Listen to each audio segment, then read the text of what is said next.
Cardiovascular disease, the leading cause of death worldwide, kills 17.9 million people each year, which represents 30% of all global deaths. The major risk factor for cardiovascular disease is high blood pressure, and excessive sodium intake is an important cause. Sodium consumption of more than 2 grams per day is estimated to cause 1.6 million cardiovascular related deaths each year, representing around 1 of every 10 deaths from cardiovascular diseases. The World Health Organization has recommended salt reduction as a best buy, recognizing it as one of the most cost-effective and feasible approaches to prevent non-communicable diseases. In a bid to drive salt reduction, WHO recently launched global benchmarks for sodium levels in more than 60 food categories. The purpose of setting these benchmarks is to show countries how they can progressively lower their targets based on their local food environments. With this background, I, Dr. Nidhi Jaswal, on behalf of the organizing committee, welcomes you all to the national webinar on setting benchmarks for sodium reduction in foods for hypertension prevention in India. The agenda of today's consultation comprises of addresses by our guest of honors, specific sessions on sodium reduction by experts of national and international repute, which will be followed by the subsequent discussion on the draft recommendations. I would like to begin this webinar with a short video representing the theme of 2021 World Hypertension Day, that is, measure your blood pressure accurately, control it, live longer.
So this video shows that what are the important steps that we must follow for BP measurement.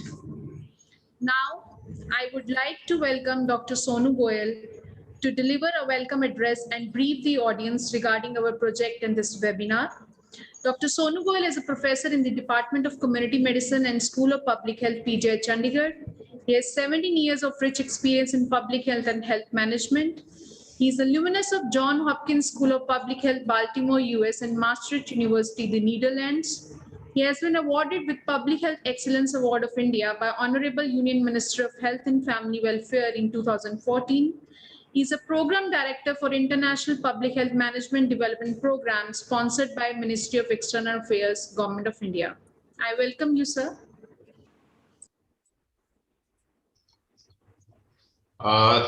Thank you, Nidhi. So first of all, I would like to welcome our distinguished guests, all speakers from different organizations, panelists, participants who are watching this webinar, and more importantly, our chief guest and guest of honors for gracing this occasion. So it is my pleasure to welcome you all to this national webinar that is setting benchmark for sodium reduction in food for hypertension prevention in India, which is in line with the World Health Organization big meeting, which was held in this month on May 5th, having the same topic, and which was about how we can reduce the sodium in the food items. So I would like to welcome the experts for the day, Dr. Sailesh Mohan from PHFI, Dr. S.S. Sodhi, IMA Chief Punjab, and a Chief Cardiologist, Dr. Rupa Shivshankar from Resolve to Save Lives, Dr. Nancy Sani, Chief Nutritionist, Dr. Poonam, who is the co-investigator for this project, Dr. Rakesh, who is the collaborator as Strategic Institute for Public Health Education and Research, for being a part of this particular event. So just want to emphasize about that our project, which has been running since 2019 in the state of Punjab. So we have various outcomes in the last 1.5 years of the project. Our project is strengthening hypertension in the state of Punjab. And in this project, we are actually working very closely with Strategic Institute for Public Health Education and Research and Global Health Advocacy Incubator to strengthen programmatic implementation of hypertension at the state and district level. So our main objective is, it was started in 2019. So Dr. Pandav is on the call. I'll just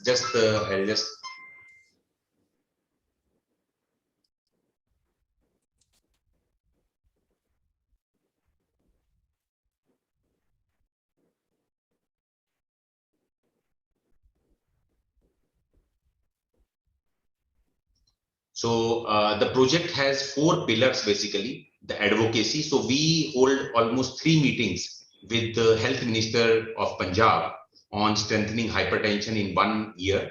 And then we also hold 2 meetings with the State Health Secretary and also MD NHM and various leaders to strengthen the hypertension services.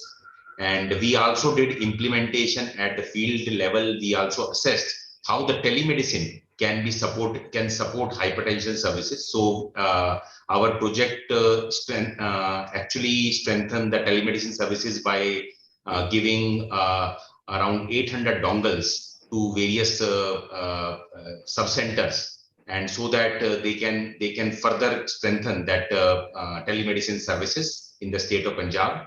And we also did capacity building workshops for program implementers. And we also strengthened research by having 8 research papers in 1.5 years on various policy issues. So everybody know about the problem statement. As per the National Family Health Survey, the Punjab is one of the state which is having the highest prevalence of hypertension as per the NFHS 4. And district level health survey also shows that the prevalence of hypertension is very high in the state of Punjab. Every one third adult is suffering from this hypertension. So that was the objective, to strengthen that institutional framework of hypertension control program in the state through the support of PGI. Next. So I think these were some of the objectives of this seminar. So I already focused on the 2-1, the political and bureaucratic commitment, strengthening programmatic implementation, but also we generated various media case stories, and almost 25 media stories were published in various newspapers over a period of 1 year, which has seen various support from the patients, and it was in local newspaper as well. about the treatment, compliance, control. And we also established one center that is online resource center for cardiovascular disease management, which has very latest articles and very latest guidelines about hypertension by Government of India and WHO and many other organizations.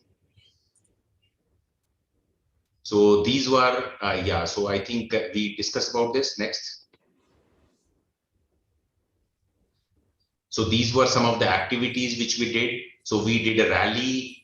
You can see cyclothon was there. We this trans fat free Diwali campaign was initiated by School of Public Health, and it was a 1 month long campaign in which 100+ ambassadors took part in that campaign. And those ambassadors were the like of Shri Milkha Singh, who supported this campaign openly, and also various Punjabi singers, Punjabi musicians and film people, and even those who are the Olympic champions who are from state, who also took part in that trans fat free Diwali campaign. So these were some of the outcomes. Like we also proposed for an NCD committee for prioritization of hypertension in the state of Punjab. And we help in establishing the telemedicine hub and spoke model. And also, I think we talked about resource center funding. And we also have a successful demonstration of primary healthcare hypertension model in the state of Punjab, and licensing with many media houses, and published 96 big news articles on that. So these were some of the outcomes which was there in last 1 year. And these are our monthly, bi-monthly newsletter on theme-based newsletter on various issues. So our first newsletter was released on the World Hypertension Day last time on hypertension. Then second was on eliminating trans fats. And third was on universal health coverage through Health and Wellness Center. And then fourth was on this COVID-19 and NCD, a paradigm shift in the medicine prescription. So logistics, we are also working on these aspects. And this was the news coverages in various news medias over a period of time. So this is just a glimpse of it. So I thank you again for being part of this very important topic, that is sodium reduction in food for hypertension prevention. And I look forward to the deliberation and insights from the ministry, from WHO, from our experts on how we can reduce, make a sort of policy in the country for reducing sodium in the food, in the processed food. So thank you. Thank you, Dr. Sonu, for welcoming and introducing the audience to the rest of today's event. In order to add in the webinar, we have added few quiz questions.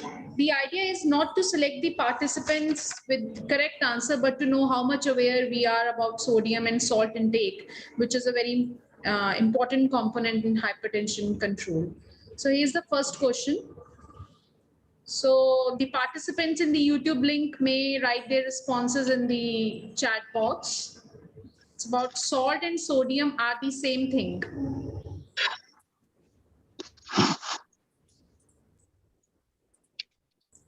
You may write your responses in 10 seconds. And we will also give you the explanation to each question.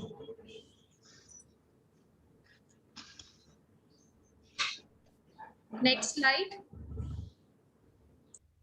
The correct answer is false. So both are different. So salt is made up of sodium and chlorine, but there are other forms of sodium in food, including baking soda and food additives. So salt and sodium are different.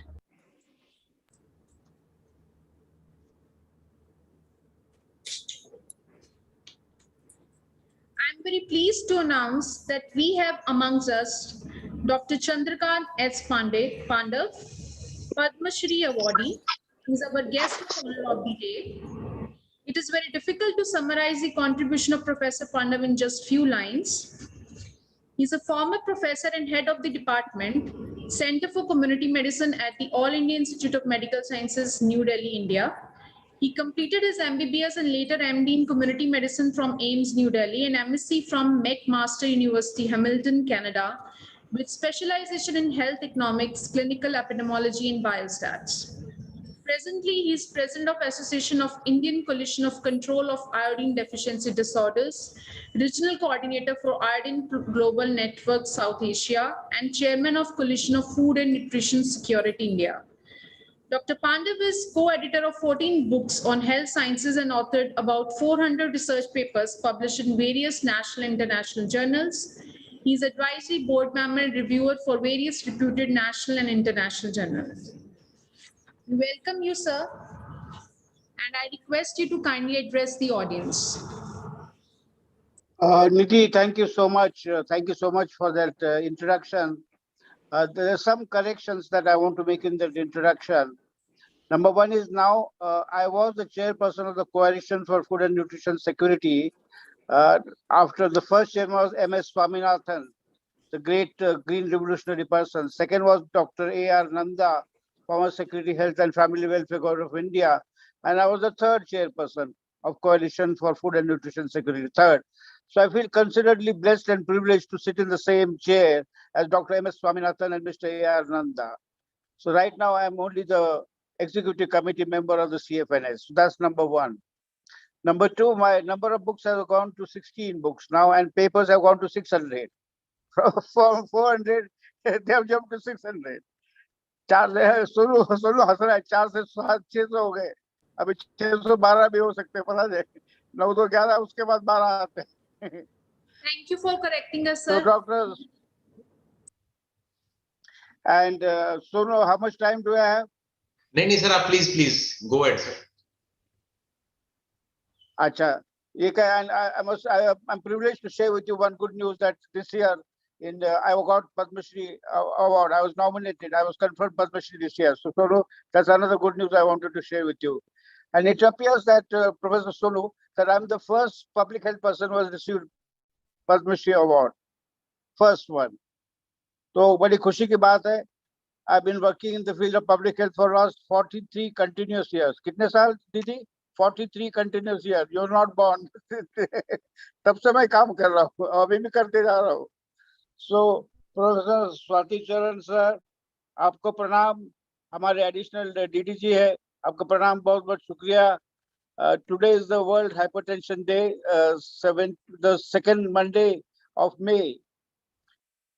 So, आज 17th में है World Hypertension Day. The first World Hypertension Day, Professor Sonu, was celebrated in Madrid, in Spain, in 2005. 2005. And the theme this year for the World Health Hypertension Day is very simple. Measure, control, enjoy. They say in life, what needs to be measured should be measured.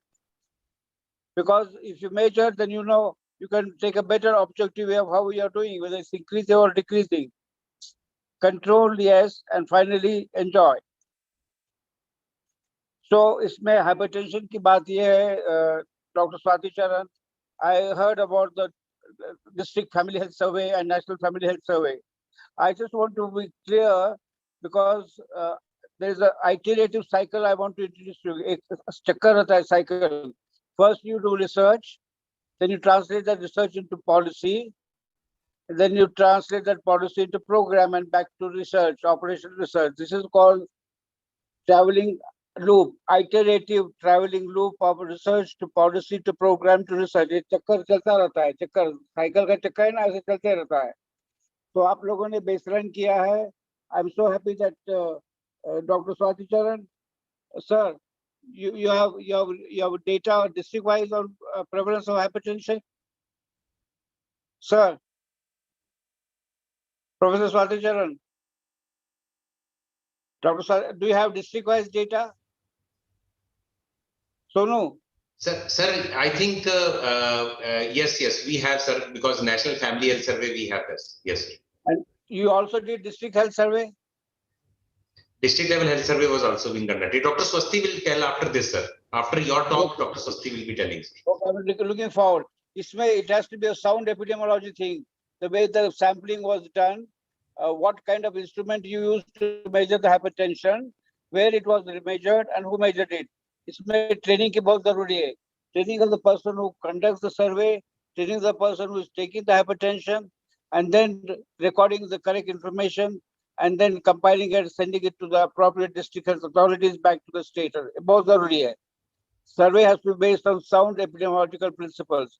Did you do entire population or you do it randomly? I don't know. Dr. Saticharan, I look forward to hear to your presentation. So that's number one.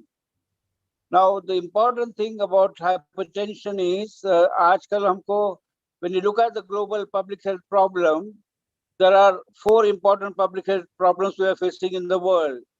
First is the communicable diseases. Second is the non-communicable diseases.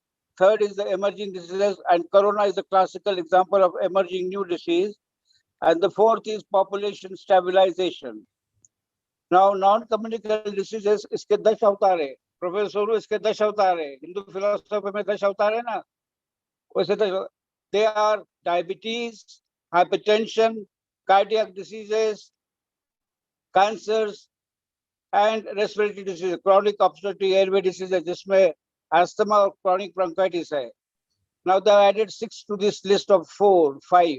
One is the mental health also comes under this. Kidney diseases, liver diseases, this is related to prevention of deafness, and this is related to eyes. So non-communicable diseases के 10 अवतार हो गए. मत्स्य कुर्म वराह वामन परशुराम राम कृष्ण बुद्ध और कलंकी. अभी कलयुग का काम है. Kalanki is there, that's why we are facing COVID-19. So इस 10 अवतार में hypertension is a very important thing. इसमें major issue is lack of awareness. You see, hypertension doesn't have specific symptoms. They don't have specific symptoms. It is called the silent killer. It is called the silent killer. उसको पता नहीं. A lot of people present with cardiac deaths immediately. So what is important is that we should do a measurement of hypertension at every possible opportunity. As and when the population comes to any health facilities, be it a sub-center, clinic, primary health center, community health center, जो भी मरीज आएगा उसका blood pressure note कर दीजिएगा. And today we have appliances, हमारे apps है ना, वो apps उसमें enter कर दीजिएगा. Here important thing is taking the correct blood pressure. The patient should be relaxed. 5 minutes उसको आराम से बिठा दीजिएगा. And you repeat 3 readings and you take the average. That is how you have to do the correct one. Now the instrument is now, they are using automatic instruments. So that's fine, that's fine. So what I want to say, the first and most important message I want to give is, hypertension, high blood pressure is a silent killer. Therefore, as and when you approach any health facilities, please make sure that your blood pressure is taken by using the right instrument and measurement done by the right person. And most important, keep a record. You should empower the patient with this power, this information, not patient.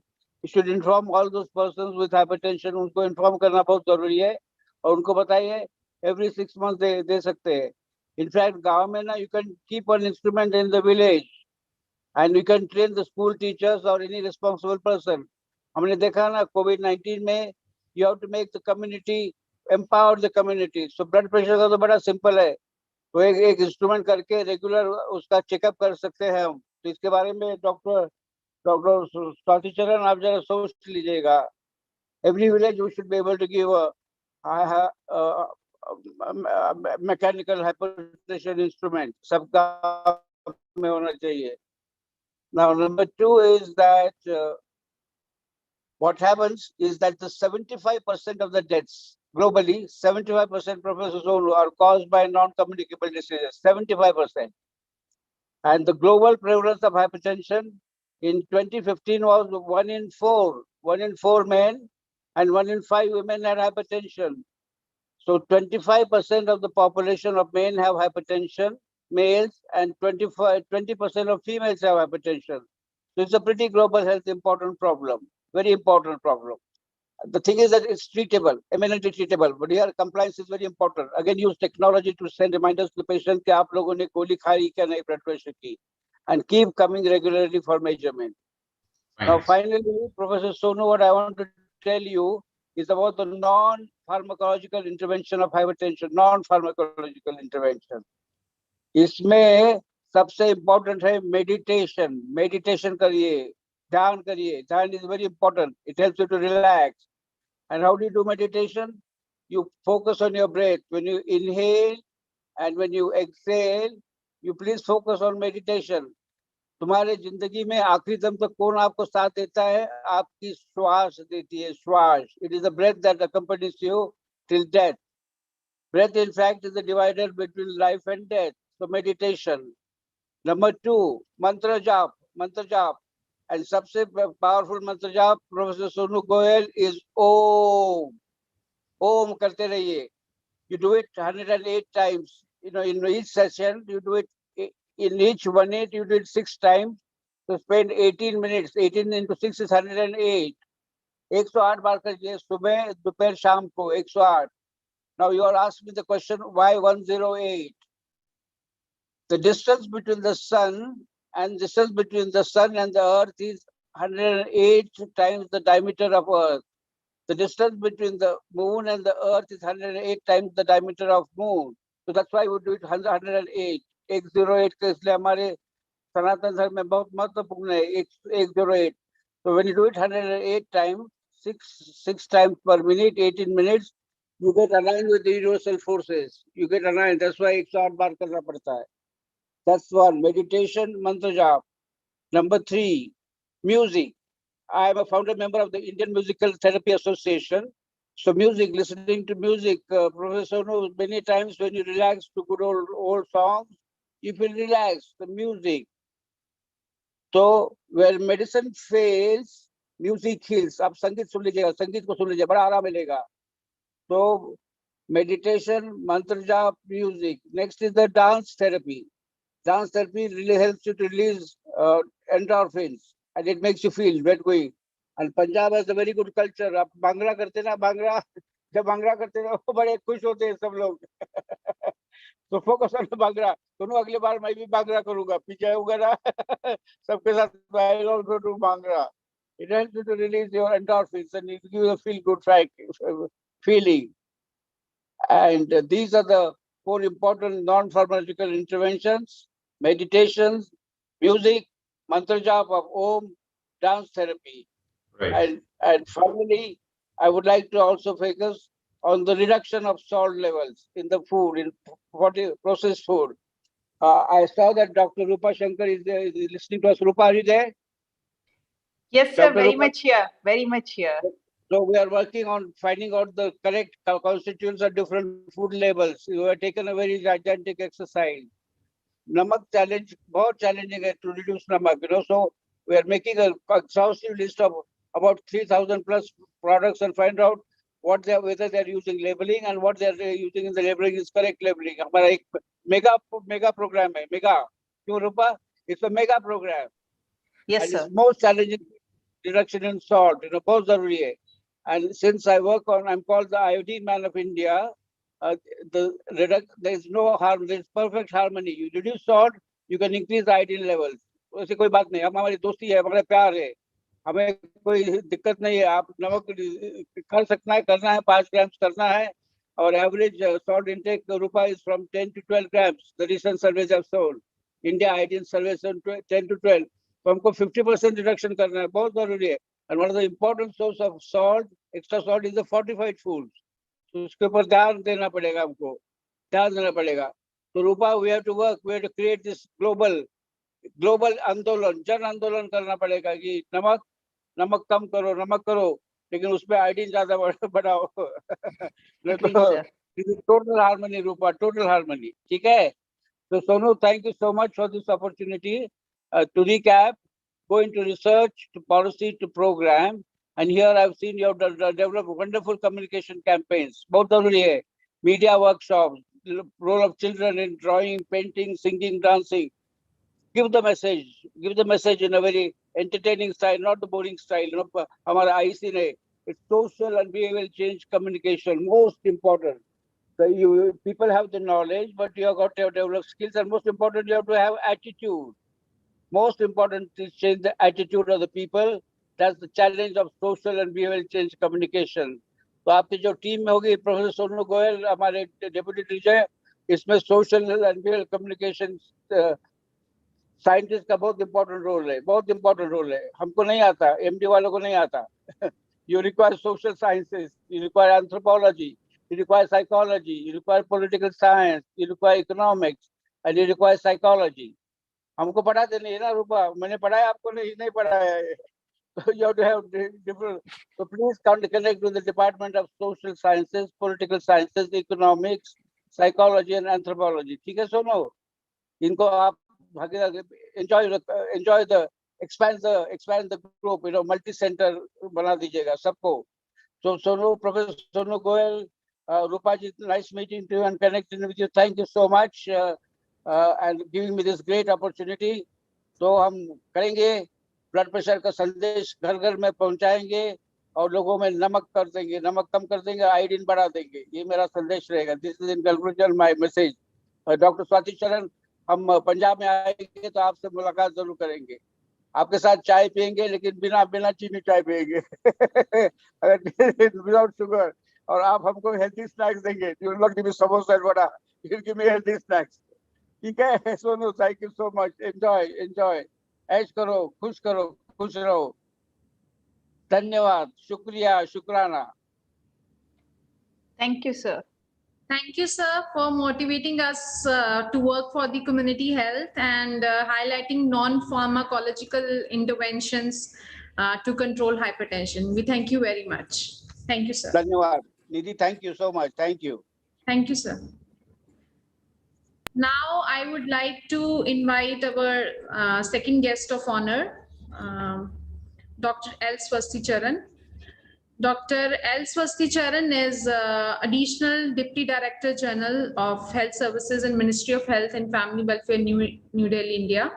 He currently leads 3 national level non-communicable disease programs: National Tobacco Control Program, National Oral Health Program, and National Program for Prevention and Control of Cancer, Diabetes, Cardiovascular Disease, and Stroke. He aims at prioritizing public health issues based on evidence and best practices from across the world and try to adapt and implement them in the national programs from management of NCDs in India. I welcome you, sir, and request you to kindly address the audience.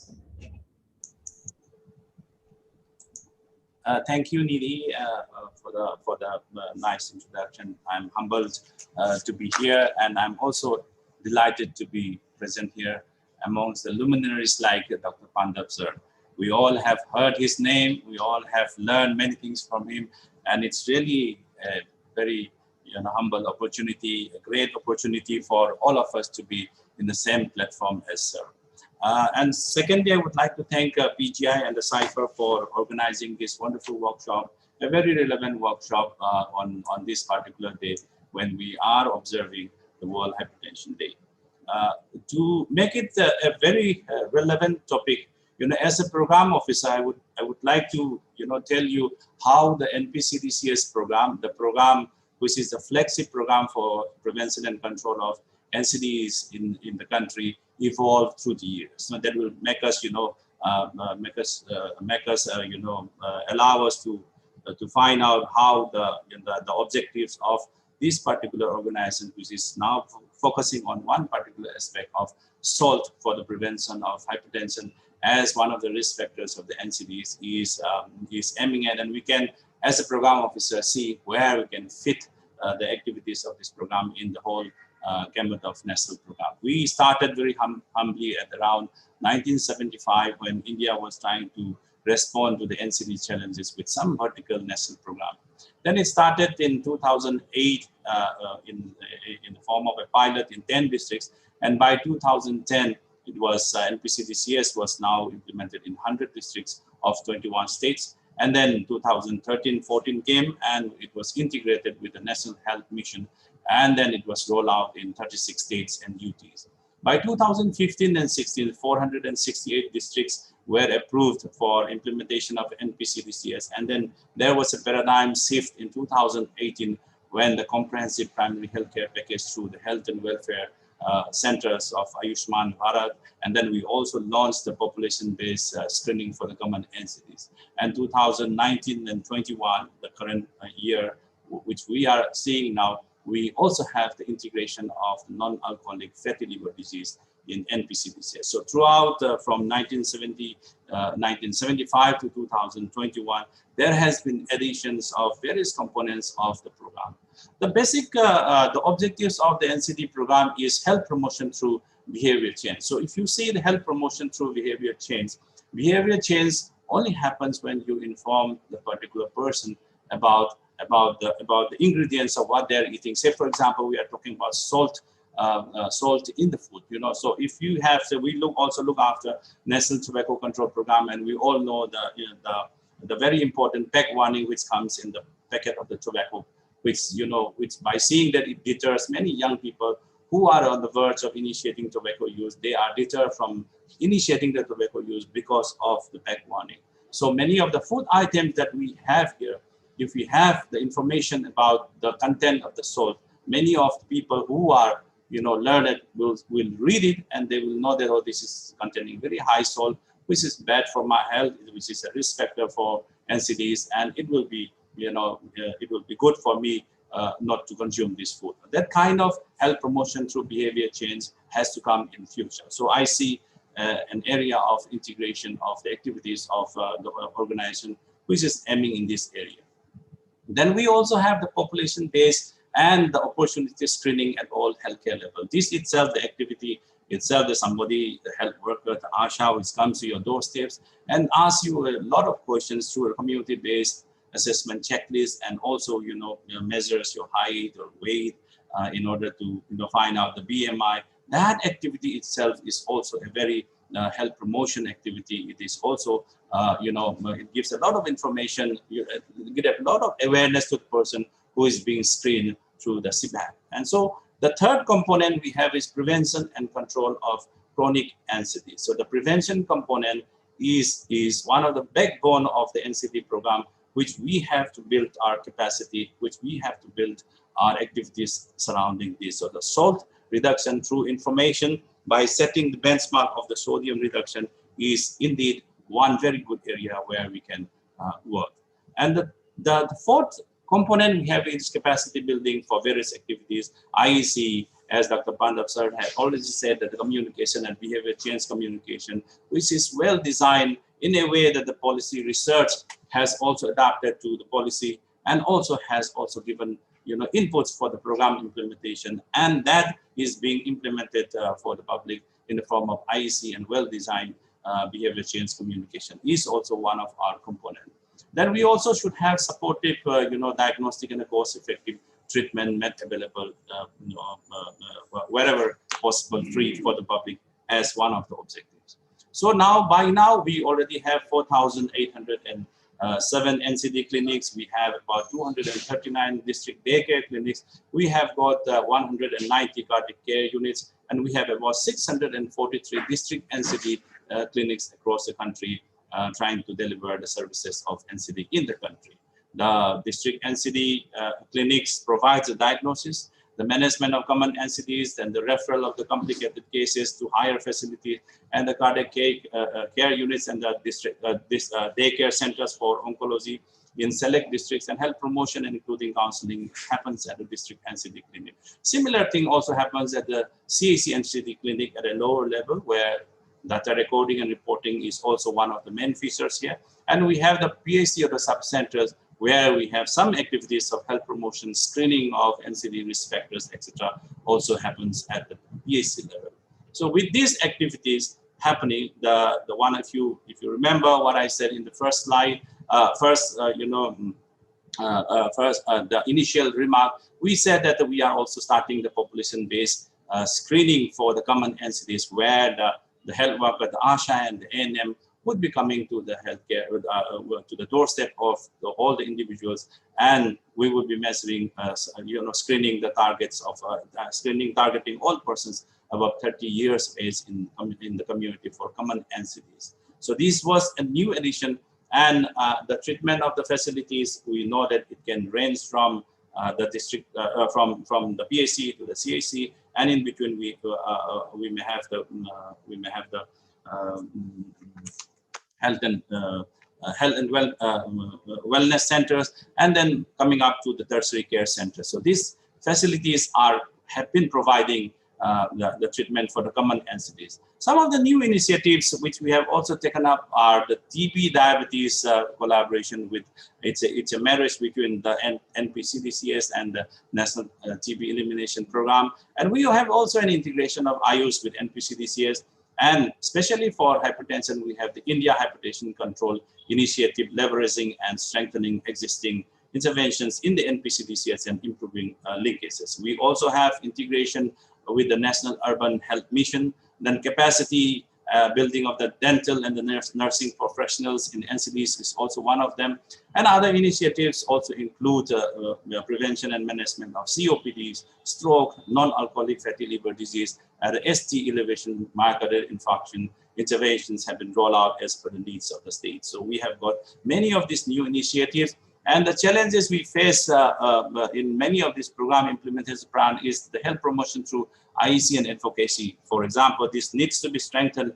As I said in the beginning, many of the NCD patients or the potential NCD patients are still roaming in our society without being screened. Many people would say that, you know, if you screen something will come out, so don't screen yourself, which is a kind of a denial. And so we need to reach out to these people through proper IEC and advocacy. And one of the IEC and advocacy for hypertension point of view is the information regarding the salt content in our food, and that in order to curb it, we need to have the benchmark which we are discussing today.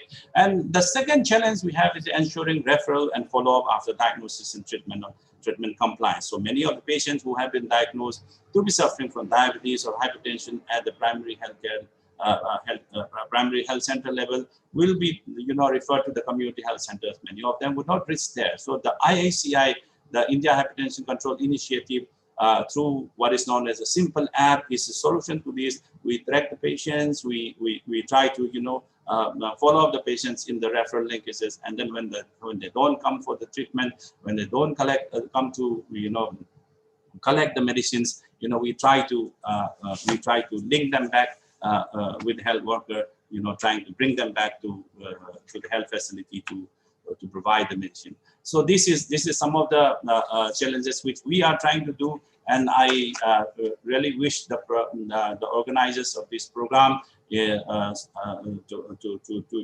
provide us more input, so that, you know, when we are implementing the NPCDCS program, at least the cardiovascular component, the hypertension component can be strengthened by the inputs from this program.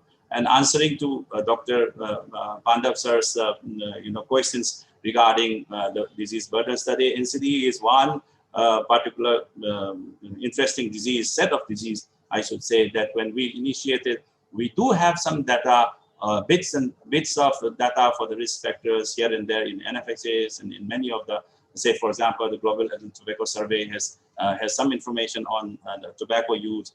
But the overall, you know, NCD monitoring survey came up only in 2017 and 18, where we have the National Non-Communicable Disease Monitoring Survey, also known as NNMS, was you know, conducted by the National Center for Disease Informatics and Research, Bangalore, under the ICMR, and the NNMS survey is now open. It has been released by the minister, and it is there in the public domain. And the primary sampling unit, as I had asked, was about 300 rural and 300 urban villages from about 348 districts in 28 states, and it was constituting about 12,000 households as a national sample.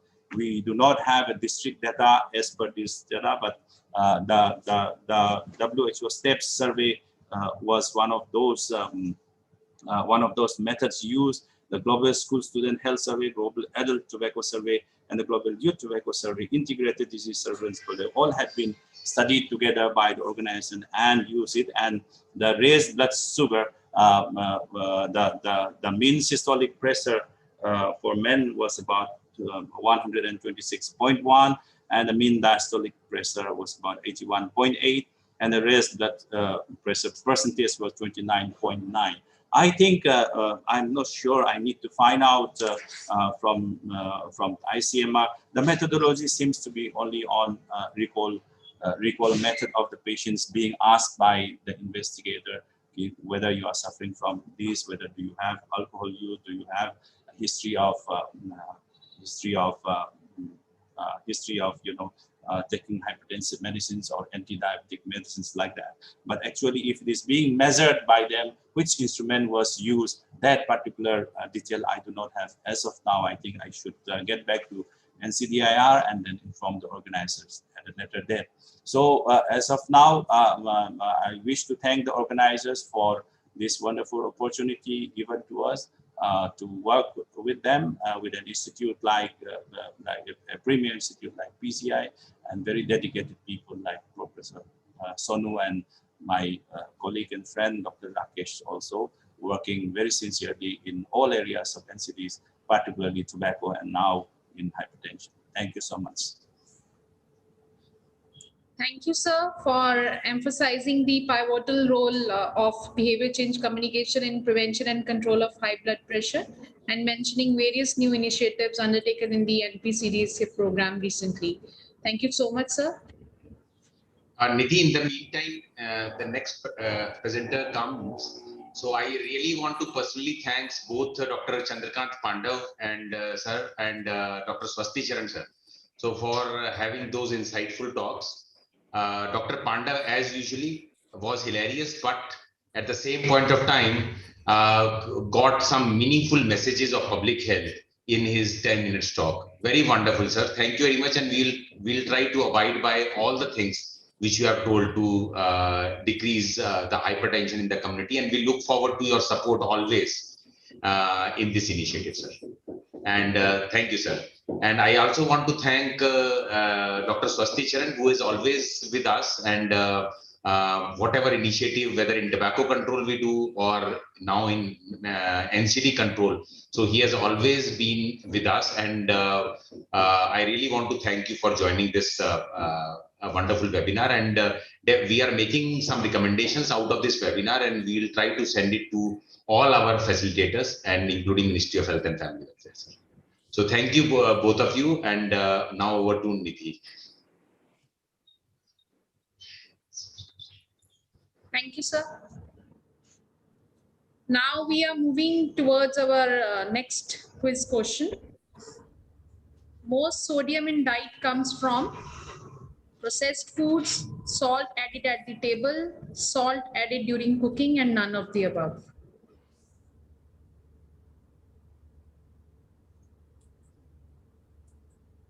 Next slide. So most of the salt, it comes from the processed foods. Next. I hope you're finding this quiz interesting. We will now be starting with our technical sessions. Our first speaker is Dr. Sailesh Mohan, who is professor at the Public Health Foundation of India and Joint Director of Center for Chronic Conditions and Injuries. He's involved in chronic NCD research, teaching, and training. He leads various NCD research projects, and current work is focused on developing, implementing, and evaluating sustainable, comprehensive community and health system-based approaches to hypertension and diabetes prevention and control, improving food systems for NCD prevention, training and mentoring junior researchers to undertake research and improve NCD prevention and control in India and other low middle income countries. We welcome you, sir. Dr. Sailesh will be speaking on evidence-based public health interventions on salt reduction for prevention and control of hypertension. Thank you so much. Am I audible? Yes, sir. Thank you. So thank you for this opportunity, Professor Goel.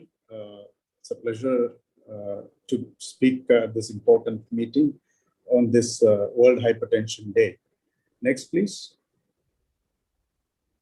So this is a brief outline of the talk over the next 10 to 15 minutes. So I'll try to explain the rationale for salt reduction in terms of hypertension control. We'll review some of the evidence-based policies that have resulted in population-level salt reduction in different countries, and also the current status of salt reduction efforts globally and in India. And I'll also try to highlight some challenges that are there in salt reduction, and at the end summarize. Next, please. So if you look at the global burden of disease data, clearly high blood pressure is one of the leading risk factors, and the other risk factor is dietary risk. So dietary risk also encompasses high sodium intake. In the previous avatars of the global burden study, high salt or sodium intake was a separate, was shown as a separate risk factor. This time they've combined it into dietary risk. Nevertheless, it accounts for almost 3 million deaths annually out of 11 million deaths which are attributable to poor diet. So clearly, hypertension and high sodium intake are public health priorities that needs to be addressed globally. Next, please. So we all know this. We have seen this slide over and over again, but just to recap, the 2011 high-level meeting on NCDs, which was subsequently followed by the adoption of the global targets towards 25% reduction by the year 2025 in premature NCDs, had several targets, and as most of you are aware, two of these targets are directly related to hypertension control. One is reduction in blood pressure per se, and the other is reduction in the consumption of sodium or salt.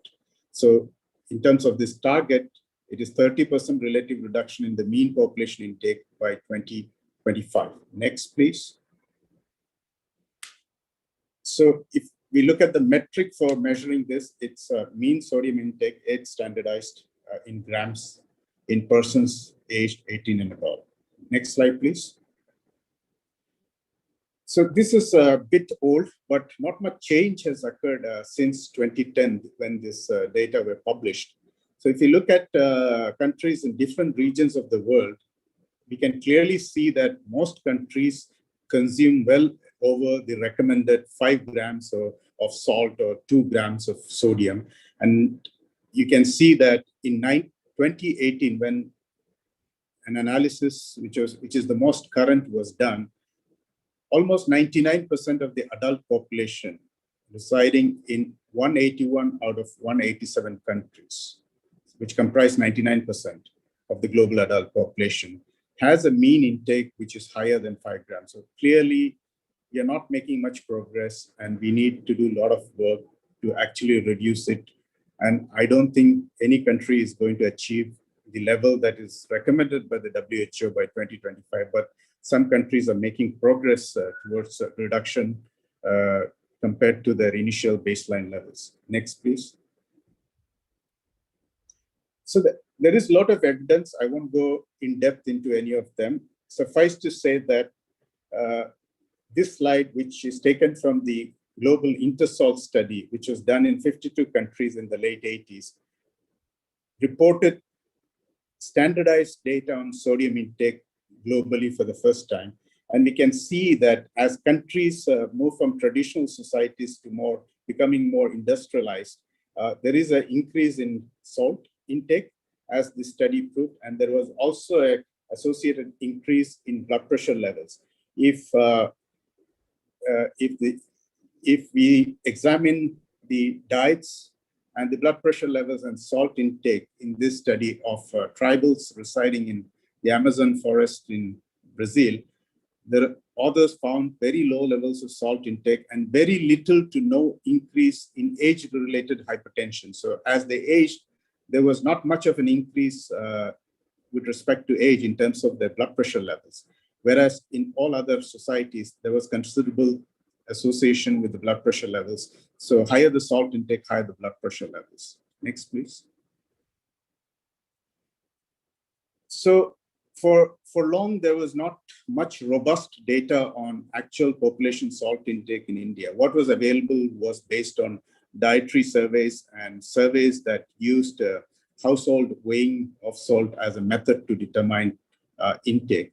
So in 2015 or so, we at the Public Health Foundation received support to actually do a series of studies to look at the current salt intake in few areas, and also look at the main sources of salt in the Indian diet. So what we found in a survey of about 1,500 people in Delhi, Haryana, and Andhra Pradesh was that the mean intake was about 9.5 in Delhi and Haryana, and it was almost a gram higher in Andhra Pradesh. We found rural people consuming more compared to urban, and it was also higher amongst men compared to women. And it was not surprising that most of this salt was actually coming from salt added while cooking, whereas in most Western countries, it comes largely from processed foods. So clearly, for salt reduction strategies to be effective, we need to take into consideration this fact while developing and implementing salt reduction programs. Next, please.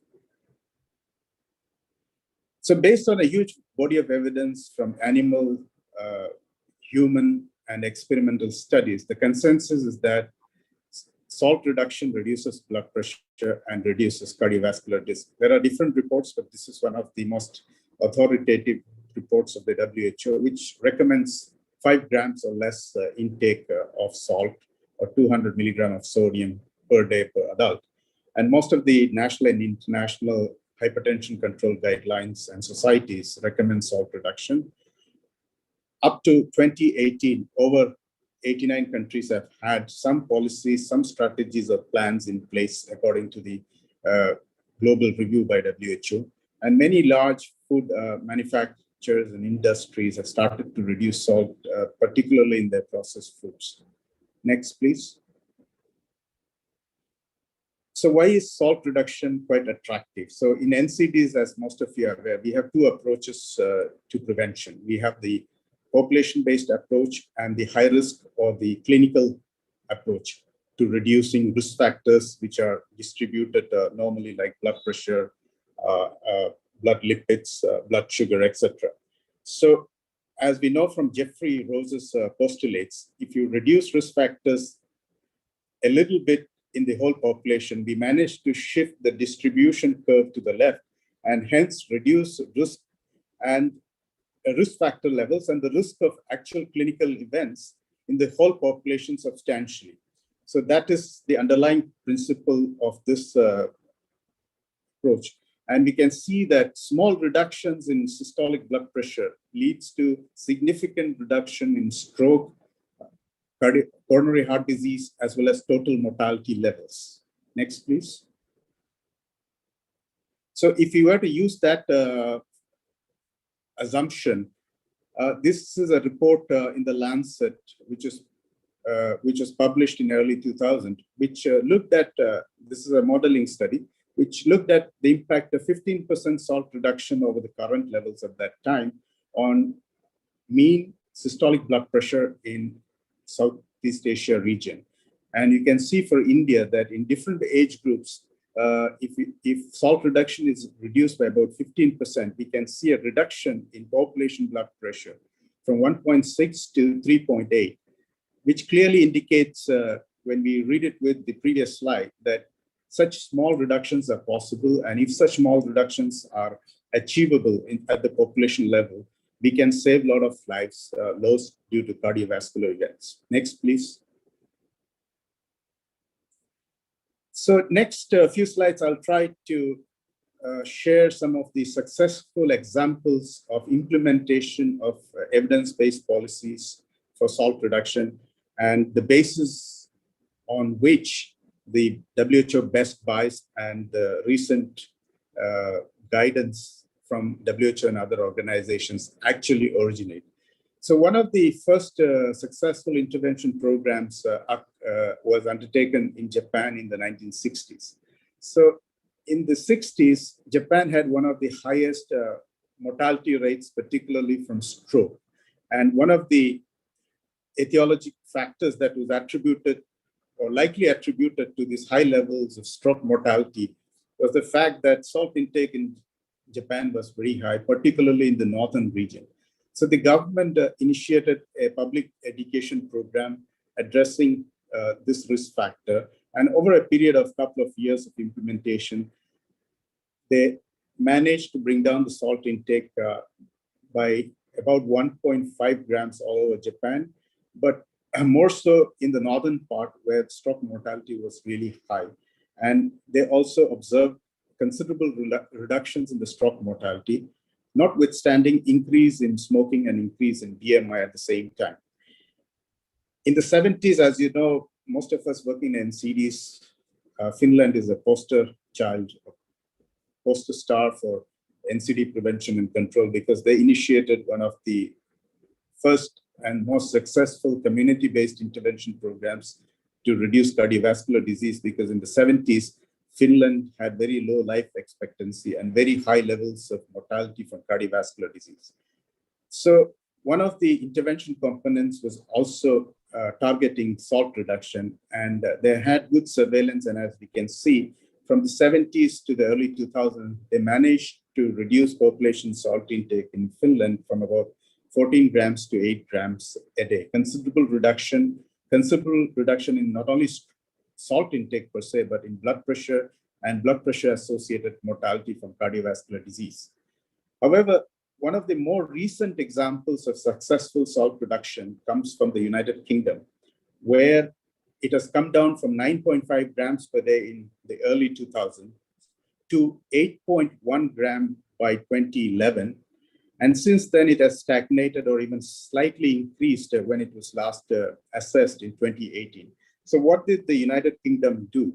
So in the early 2000s, the NGO sector, largely led by the Consensus Action on Salt and Health and other organizations, worked with the Food Standards Authority in UK to set up timelines and benchmarks for salt reduction in different categories of food. They worked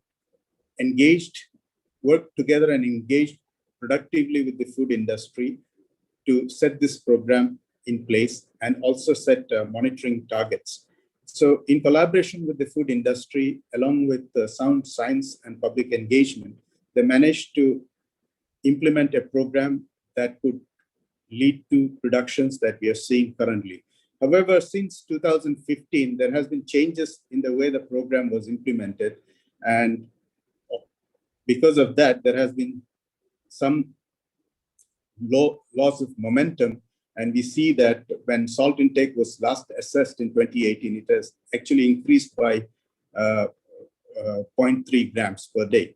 But still, the UK example provides a very good exemplar of how salt reduction can be done in many countries in the current period of time. There are several other studies which looked at community interventions in different countries, as well as several clinical trials that have implemented salt reduction and shown positive outcomes. Next, please. So in the next few slides, I'll share some of the strategies that the UK salt reduction program used. So one was clearly the labeling of salt in processed foods, for which they used a traffic light system, which proved to be very popular and also quite easy for consumers to follow. So the green indicated that salt was less than the recommended levels. The orange indicated that it was safe to consume, and the red indicated that it was too high and has adverse impact for health. So this kind of traffic light system also addresses issues like health literacy, which are particularly relevant to low and middle income countries. So they came up with a model which could potentially be adopted with suitable contextual tailoring in other settings. Next, please.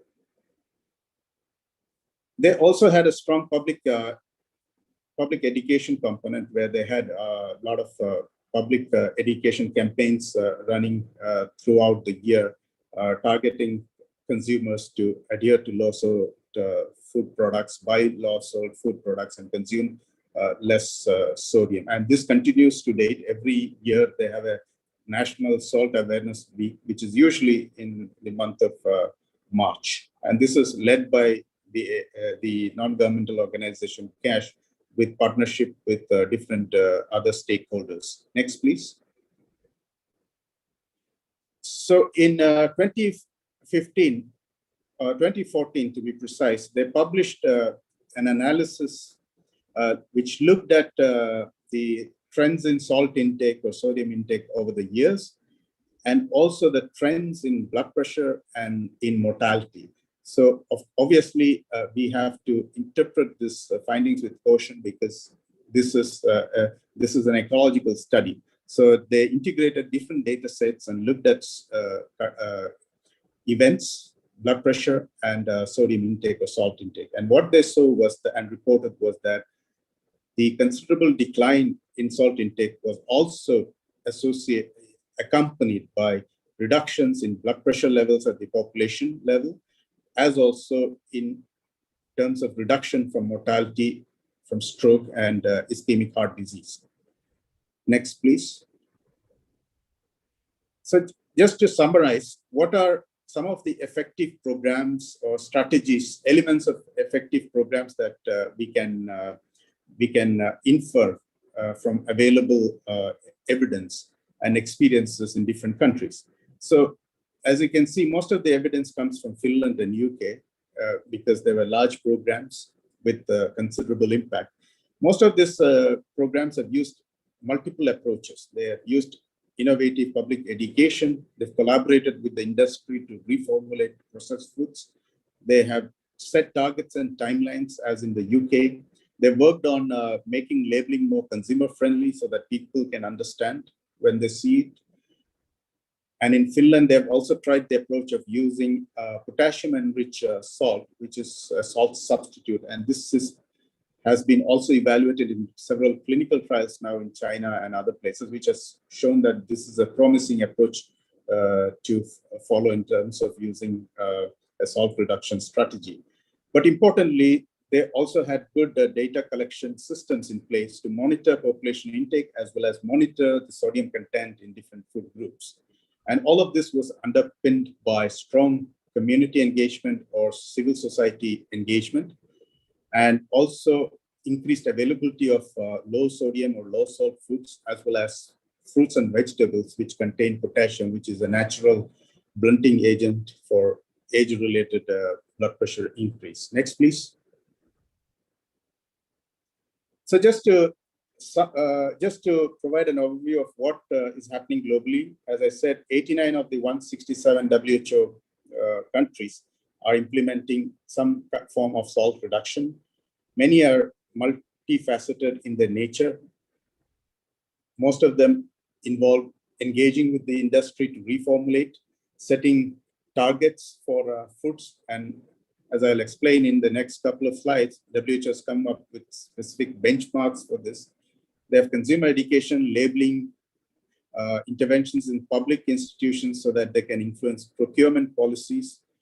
Some have used salt tax. Some have reduced the population intake, like in UK and other places. And there have been considerable increases in public awareness and knowledge about the adverse health impact of excess salt intake. Next, please. So what are the issues in India and other low and middle income countries in terms of salt reduction? So we have such a rich and varied dietary culture. And as we have seen, in comparison to the West, where processed foods are the main culprit or the main source of sodium, in India and other similar countries, most of the salt is added while cooking because most of us still consume most of our food, which is made at home. And what we have seen from our research projects is that there's low evidence, a low awareness of the adverse health impact brought on by excess sodium intake. And as we all know, we have a very large, unorganized and unregulated food sector, which is hard to regulate in terms of holding them accountable to various timelines and targets. And lastly, but not the least, we also use salt as a vehicle for iodine supplementation. But the consensus between experts in the iodine world and in the salt world is that the concentration of iodine can be increased in per gram salt when the salt reduction is advocated, so that the population still gets the required amount of iodine in less amount of salt. Next, please. So I'll just end with what are the policy endeavors that are happening in India. So the NIN in its most recent RDA recommends salt reduction. The CRO expert group in 2011 came up with a consensus document that calls for relative reduction over the next 5 years so that the 30% reduction is achieved by 2025. We all know that the National Multi-Sectoral Action Plan also calls for salt reduction. The FSSAI has launched the Eat Right movement, which focuses on informing the public to consume diets that are healthy with reduced salt, sugar, and fat.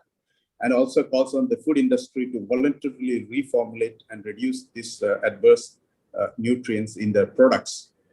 In 2019, they also made labeling of food mandatory on processed foods, and also introduced a special red label for foods like in the UK, which are either high in fat, salt, or sugars. But the industry has been rather unwilling to make quick changes for obvious reasons. Next, please. They've also come up with guidelines, recent guidelines in 2020, that plans to restrict availability of foods that are high in saturated fats, trans fats, sugar, and sodium within the 50-meter vicinity of school and educational institutions. And they've again called for mandatory declaration of salt content in packaged food. And importantly, from 2022 onwards, they also mandate that the calorific value of food on restaurant menus or booklets at food service establishments, which have a central license and have 10 or more branches, will be made mandatory. So obviously, the policy world is moving towards addressing these issues in different ways. And we have a broad framework with the National Multi-Sectoral Action Plan to actually implement many of this and see how well it's implemented by doing some evaluations possibly later on.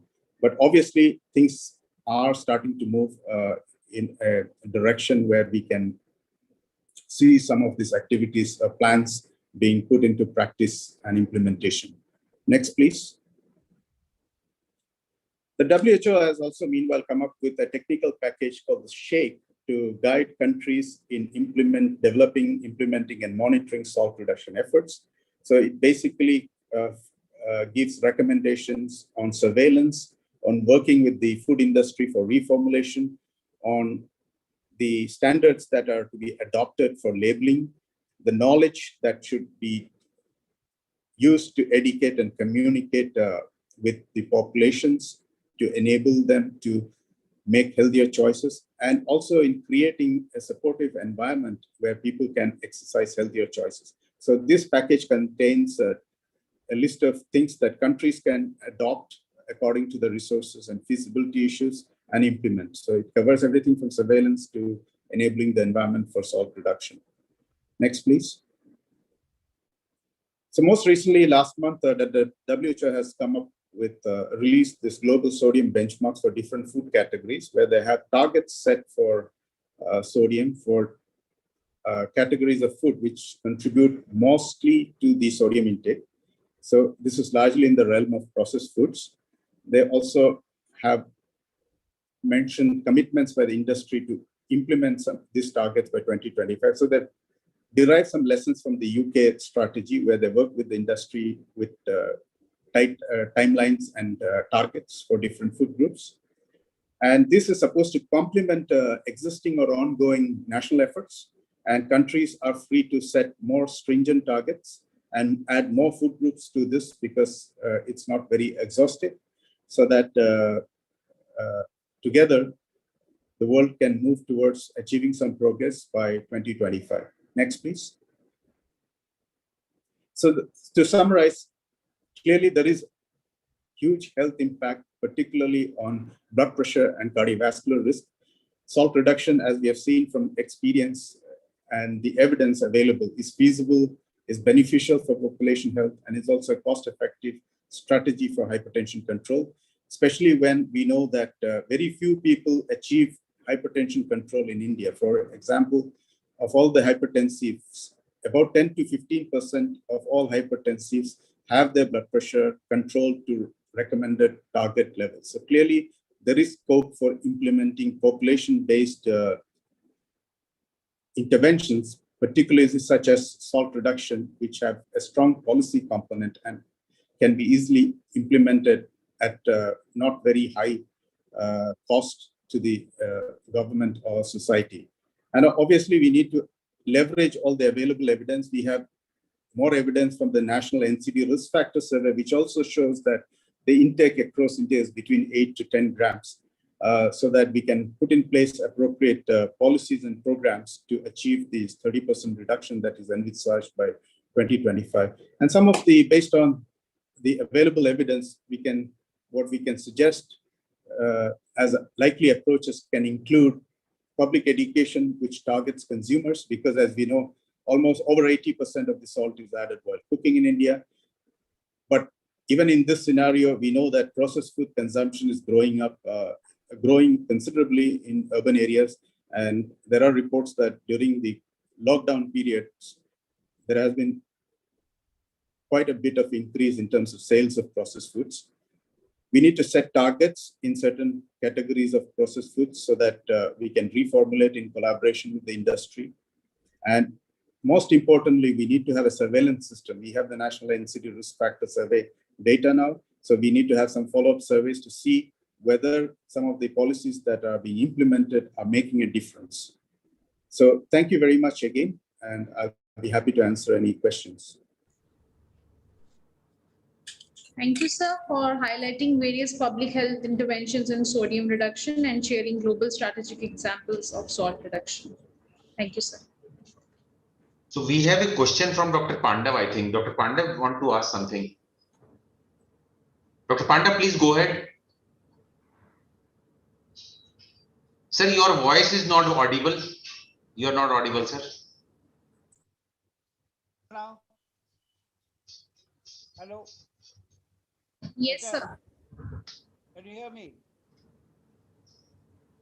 Yes, sir, please. Sir, your voice is low. Dr. Shailesh, that was an excellent presentation. Can you hear me now? Power off. Yes, sir. Hello.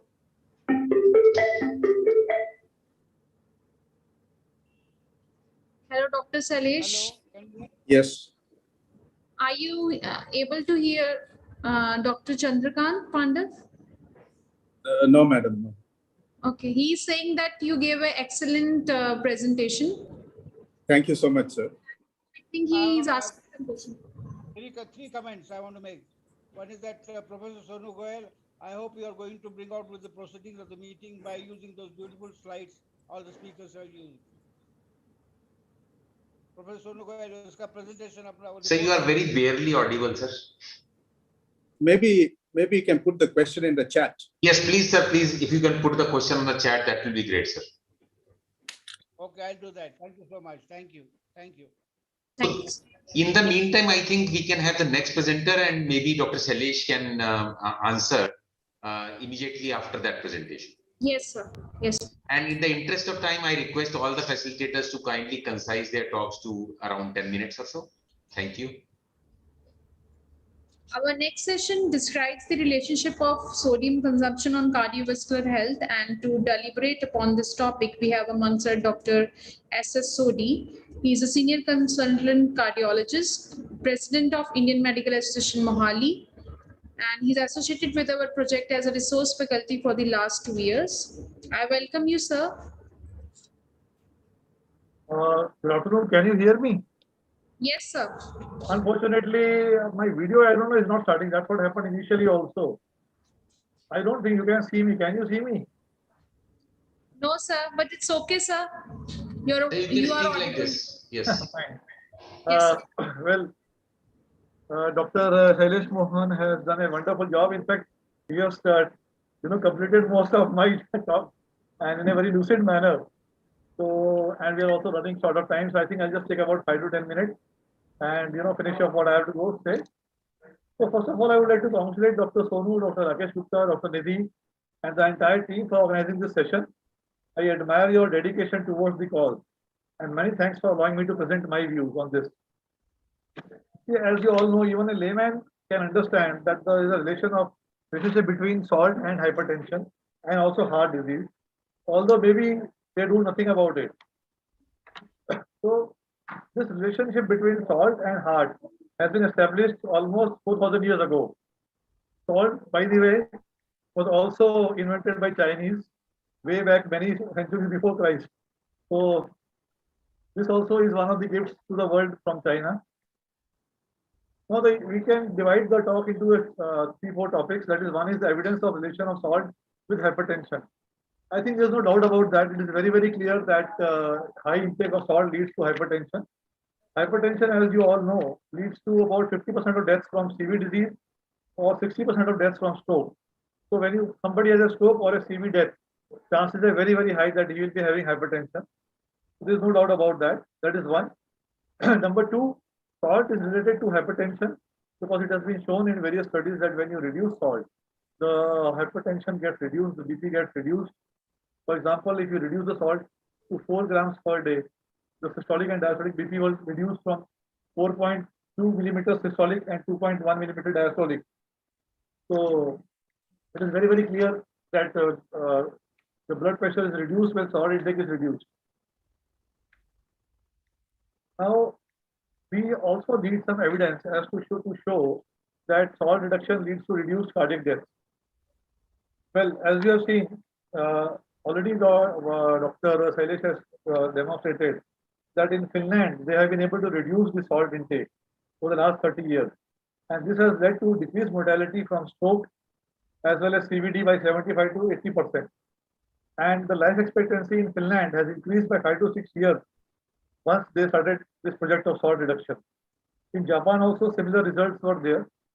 And this also showed very clearly that things would reduce, mortality would reduce if you are able to reduce salt intake. The most important aspect of this is, apart from reducing morbidity and mortality, the healthcare costs are markedly reduced because the patient's admissions are less, patient requires to take lesser of drugs. So ultimately this leads to lesser of healthcare costs. So as you all know, that salt basically means 40% sodium and 60% chloride. So the normal intake of salt is normal intake of salt. Normal intake of salt is recommended to be below 5 grams per day, which would contain around 2000 milligrams of sodium. Now this recommendation has been changing over the years. It has come from 5 grams of salt to 4 grams, and the sodium content from 2000 to 1500 milligrams. So therefore, it is very important that we keep track of what is the latest recommendation. A J curve has been shown to be there, wherein if you reduce the salt too much, it has led to increase in the mortality and morbidity because it also affects the other issues also. Now, hypertension, as you all know, has two types of treatment. One is pharmacological. Second is non-pharmacological. The pharmacological treatment is the mainstay. However, it is very costly, and we can reduce the usage of drugs if we reduce salt intake. So when we go to non-pharmacological treatment, we have a DASH diet, which is very famous and well known, and salt reduction is one of the major components for a DASH diet. So how does salt help? When we decrease salt, it helps in the treatment of early hypertension. The patient may not require any medication, and there will be no CV complication. Or if the patient already has established hypertension and is already on medications, reducing salt will definitely reduce the amount of medication that he needs. And if you want a hypertension-free society, we have to reduce the intake of salt right from the childhood. So as Dr. Sailesh has already shown, that areas and societies and communities where salt intake is very low, the prevalence incidence of hypertension is also very low. And low hypertension definitely leads to decrease in mortality and morbidity from CV diseases and stroke. Now, against the average of recommendation of less than 5 grams per day, the global intake is around 9 to 12 grams per day. India average falls in category of around 11 grams per day. The highest being from the North India, about 14 grams a day. So we can see very clearly that this is quite a high amount. Now, how does salt affect? Salt affects not only by increasing the blood pressure, which leads to increased stress on the cardiac muscle and leads to cardiac hypertrophy, leads to further strain on the heart, and can lead to various cardiac diseases, can lead to stroke, can lead to kidney failure. So from hypertension onwards, it can progress to anything. That is one. Secondly, it also directly affects the heart. So more the sodium, the more the LV mass, and the more the LV mass, the more the complications from cardiac issues. Similarly, salt intake also affects diabetes patients. It also affects metabolic syndrome patients. It also affects various other immunological issues and all. So it's not only the salt effect on blood pressure, it is probably the pleiotropic effect of salt that makes it affect many different systems. Now, as Dr. Seris has already clearly mentioned that it is the added salt that contributes to the total salt consumption. So, it's not the salt used during cooking. That is a very minor amount, say 8%, 9%, or maybe 10%. Most of the salt that comes is basically from the added contribution. And pickles, table salt and all, everybody knows about it, chips and all. But we also have to stress about dairy products, about baking powder containing products, and about processed food. So that is not very commonly associated. WHO target, as already enunciated, has been now to reduce by 30% by 2025. That I don't think is a very major target to achieve if we are able to, reduce salt properly and if we are able to follow it. Now there are some issues how to reduce salt. I think see, we are passing through stage 2. There are 3 stages. One is where people who are underdeveloped countries or developing countries, they have a normal diet. Then they go into stage 1, where they have more of westernized food intake. Then there's a stage 2, where the availability and access to these kind of foods due to globalization is much easier. So there's more intake of processed foods, more intake of fast food, more intake of easy to cook food. Then there is stage 3, when beyond this stage you realize the health benefits or the problems to health caused by this kind of food, and then you go on to nutritious food. So India is probably in stage 2, where we are using more of processed food, more of easy to cook food, and also there's availability of these foods to a large extent. Now, the best way to reduce would be, as has already been discussed, and I think we may be discussing later on, so I don't need to elaborate on that. That is to create awareness, basically broadly do 3 parts. One is to create awareness among people that we need to reduce salt and why we need to reduce salt. Most important is to inform them as to what effects salt has on the body, to inform them the issues concerned with salt intake, and to inform them and educate them about how to reduce salt. When we do this, it's a very, very important thing to consider that, when you tell somebody to reduce something which is tasty, it is not very easy. Unfortunately, all things that taste good in life are basically bad for health. Sweets are bad for health, ghee is bad for health, salt is bad for health. And what is good for health? That bitter melon, that is Karela. So it's easier to say that you go for things which are good for health and avoid things that are bad for health, because the bad for health things are much, much better in taste as compared to anything else. So this is very important. The motivation is very important. I generally would recommend not to tell them to stop taking salt, but to reduce it. That would be the first stage. Also, we need substitutes for salt. And substitutes for salt, not which cost double the cost of the normal salt. We need substitutes which would cost lesser or equal amount. So maybe subsidy has to be given for that. So if we want the cardiac health of the nation to improve, there is no way except for reducing salt intake and trying to achieve the WHO target of 30% reduction in salt by 2025. So I think the rest of things can be discussed when we are discussing the next topic. So thank you all. Thank you once again.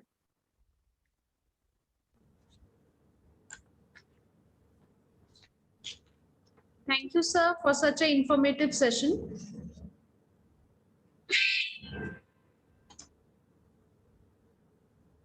Followed this session, I hope the audience will now be able to answer the next quiz question very easily. So high salt diets have been linked to which health problem?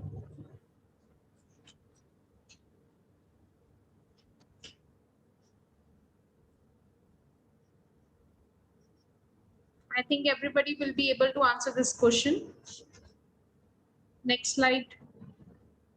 Yes, biggest health problem caused by high salt diet is high blood pressure. So our next speaker is Dr. Rupa Shivshankar. She is a senior technical advisor for cardiovascular health at Resolve to Save Lives Vital Strategies. She works closely with the government agencies WHO and ICMR for trans fats elimination, sodium reduction, and hypertension control in India. She's a physician, epidemiologist, and public health specialist. She has 15 years of experience in research, training, implementation, and advocacy for prevention and control of NCDs in South Asia and has published more than 60 research papers in peer-reviewed journals. I welcome you, ma'am. Thank you so much, Nidhi. Thank you, Dr. Sonu Goyal, for the invite. And this is one of the greatest day in my life. I am presenting in the same webinar, which is presided by my teacher, Dr. Pandav.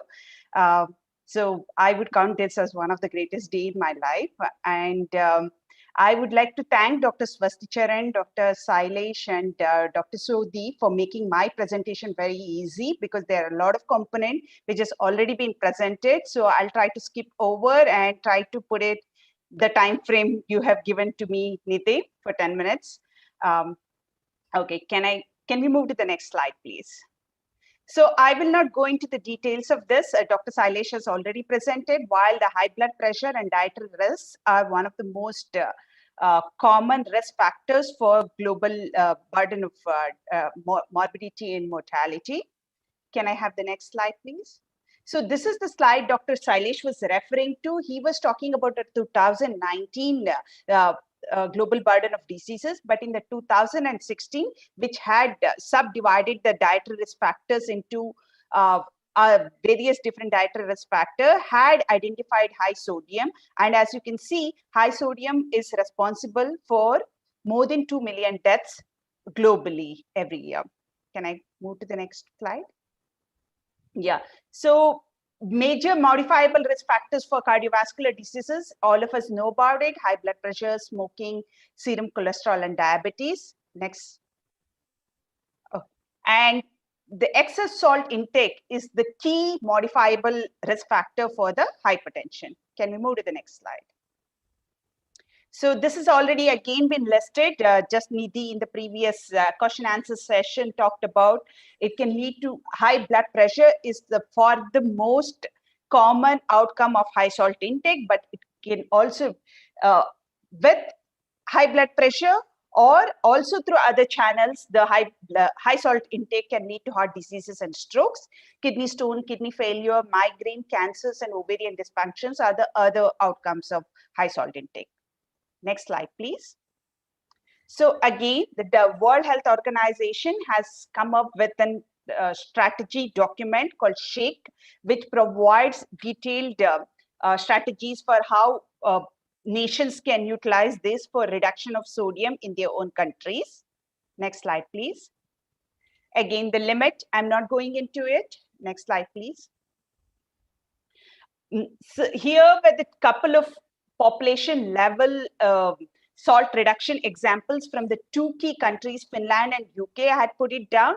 Again, Dr. Sailesh has already covered this. You can see the ecological studies of Finland, where they found when there was a reduction in salt intake, there was reduction in high blood pressure and stroke mortality during the same years. Next slide, please. Again, this slide was shown by Dr. Sailesh earlier. Pretty similar results of most recent years in UK, how when the salt reduction, salt intake reduced in the population, BP and the reduction in CVD mortality reduction followed. Next slide, please. This is one of the important thing I want to show as an international example for reduction with salt along with other dietary risk factors is the front of pack warning label. Chilean example is one of the most prominent and well-studied example of front of package warning label, which was implemented in 3 phases. And it was also tied to school procurement and marketing. And as you can see in in the graph below the slide, which measured the sugar sweetened beverages intake before and after the implementation of the warning label, and there was considerable reduction in overall about a 1/4 reduction in the sugar sweetened beverage consumption after implementation of the pack warning. So similar things can be found for the sodium reduction as well.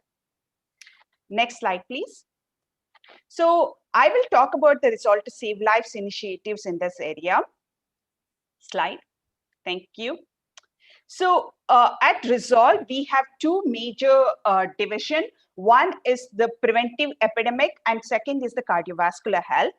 In the cardiovascular health, we talk about when 50 plus 30 and 0 equals 100, which when we actually means the three major intervention, that is increasing global control of blood pressure from current 14% to 50%, reducing global dietary sodium intake to 30%, reduced by 30% from the current consumption, and complete elimination of artificial trans fatty acid can actually save 100 million lives over the next 30 years. Next slide, please. So I will not focus on the salt reduction part of Resolve. What is our aim is to reduce the global intake of salt by 30%, and it's based on the WHO Shake technical package. We've identified core set of salt reduction strategies that work with countries to implement these strategy according to their sources of salt and other complementary efforts and political will. Next slide, please. So globally, we work with local, national, and global partners to track down the sodium consumption rigorously and help to scale up these proven strategies. We are currently working in China, Ethiopia, Thailand, and Vietnam, and also Philippines. And Indian intervention, I'll come to it later. Here was a video of a minute from China, but which is a population awareness campaign that is happening in China. But we may skip it for now in the interest of time, but can share with others the link. Okay. So this is the slide I want to focus a little bit more on, which is the core set of salt reduction strategies. As you can see, there are several strategies, which includes public education, front of package warning labels, promotion of salt substitutes, food procurement policies, industry reformulation, and intervention at restaurants. And each of these strategies we've studied against what is its level of public health impact and the speed of implementation. While the public education is the fastest possible implementation for salt reduction, there's a very limited public health impact that has been found in the research so far. The front of package labeling is pretty slow, but can have a moderate public health impact, as we saw in Chilean example.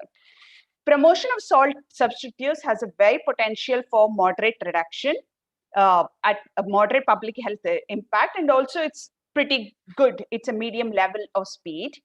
And similarly, the public procurement policies as well. Reformulation can also work pretty moderately, but while the intervention in the restaurants are not yet proven. So therefore, if you can see, the salt substitutes, food procurement policies, and industry reformulations are at reasonable speed. If they are implemented across the several countries, they can have a huge public health impact. Next slide, please. So now coming to India. So these are the several studies that has been done in India so far. And I also have an NCD survey in the next slide. As you can see, which has already been discussed by Sailesh, starting from the study which is done by NIN in 1986, where they found 13.8 grams of salt. And in the study done most recently in 2014 by Sailesh and his team at Public Health Foundation of India and George Institute, they found about 8.5 and 9.5 grams of sodium salt consumption in the population. Next slide, please. The NNMS survey, which Dr. Swasti Charan was mentioning when he was talking, done by the ICMR, the most recent survey has found that, but men consumed about 9.5 grams and women consumed about 7 grams of sodium.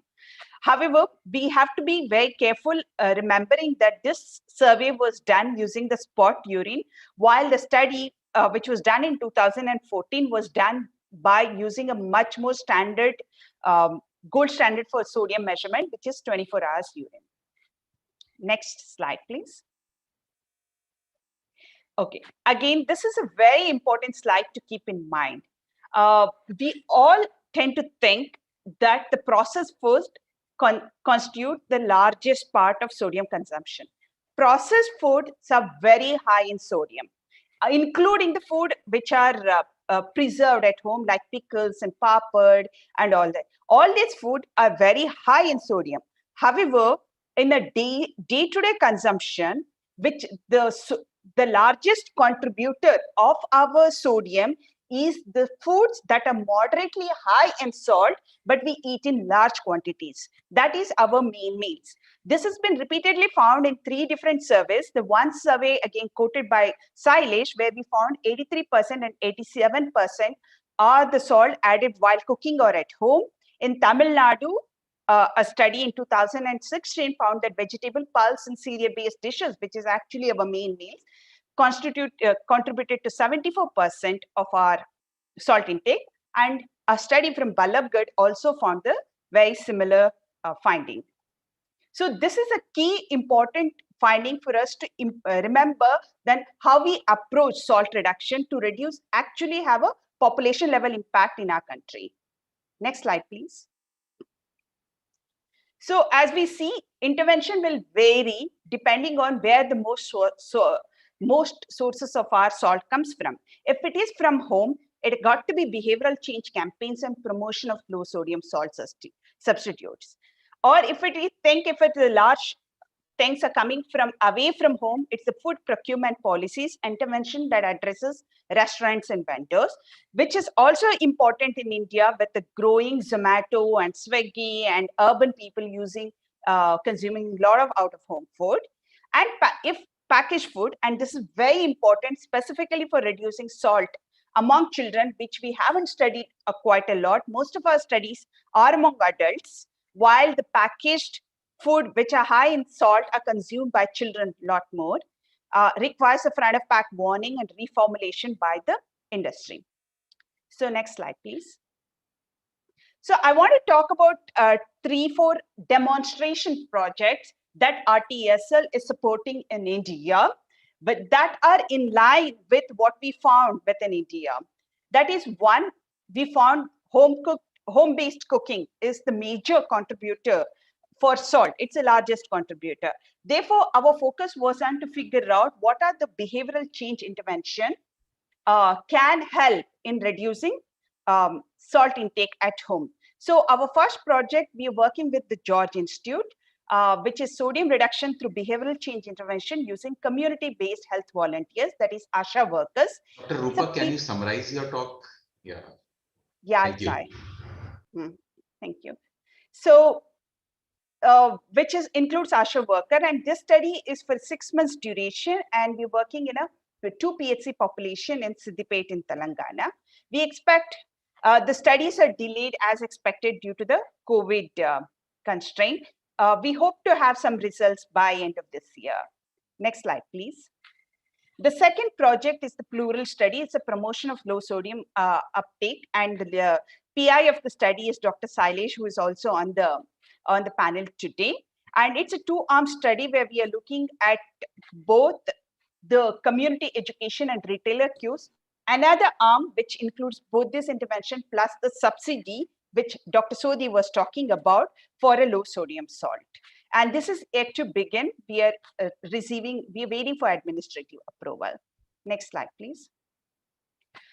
Third, a very important study, important work, what we have done is based on a very stringent fieldwork. We have developed a counseling guide for nurses and handouts for patients with hypertension who they can utilize for educating for salt reduction. These are available in English, Hindi, and Telugu, and I'm happy to share this with anyone on this group who are required, and you can distribute it among your peers and field workers. And this is also being studied as a student project by NIE. Next slide, please. So this is one of the most recent work done by RTSL. We supported FSSAI and IFCA in doing a low salt cooking challenge, where more than 200 participants participated, which concluded on a salt awareness week. We had a greater social media engagement. We plan to bring out and document based on how to reduce salt in cooking based on the tips provided by this challenge. Next slide, please. So this is the final slide. We are also supporting the development and implementation of effective front of package labeling in India. As Sailesh mentioned, there is a talk about providing warning labels on the front of package front of pack by the FSSAI. So we are doing research on this. One, a design sprint to identify the warning labels, and a randomized control trial to test the effectiveness. And Dr. Pandav is supporting us in identifying the nutrient model for the appropriate nutrient model based on the research for informing the front of package label. So yeah, thank you. I'm happy to answer any questions. Thank you, Dr. Rupa, for introducing us to RTCL approach to salt reduction. So before we start with our next session, we want you to see a very short video on salt and blood pressure.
So reading nutrition labels is very important for salt reduction. I think we can skip this question.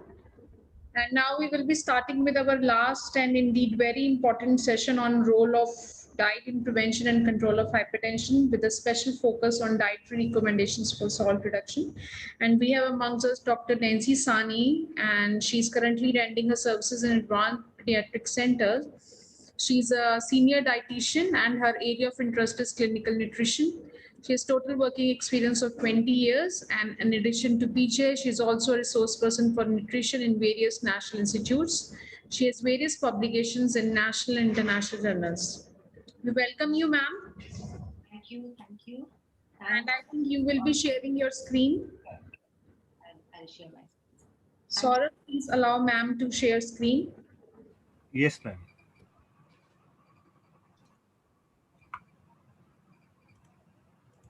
In the meantime, Saurabh shares the screen. So, Dr. Nancy, the audience would like to listen the key messages regarding salt from you, because being a chief nutritionist, I think people would like to see what are your recommendations for salt, what food they should avoid, and what food they should take.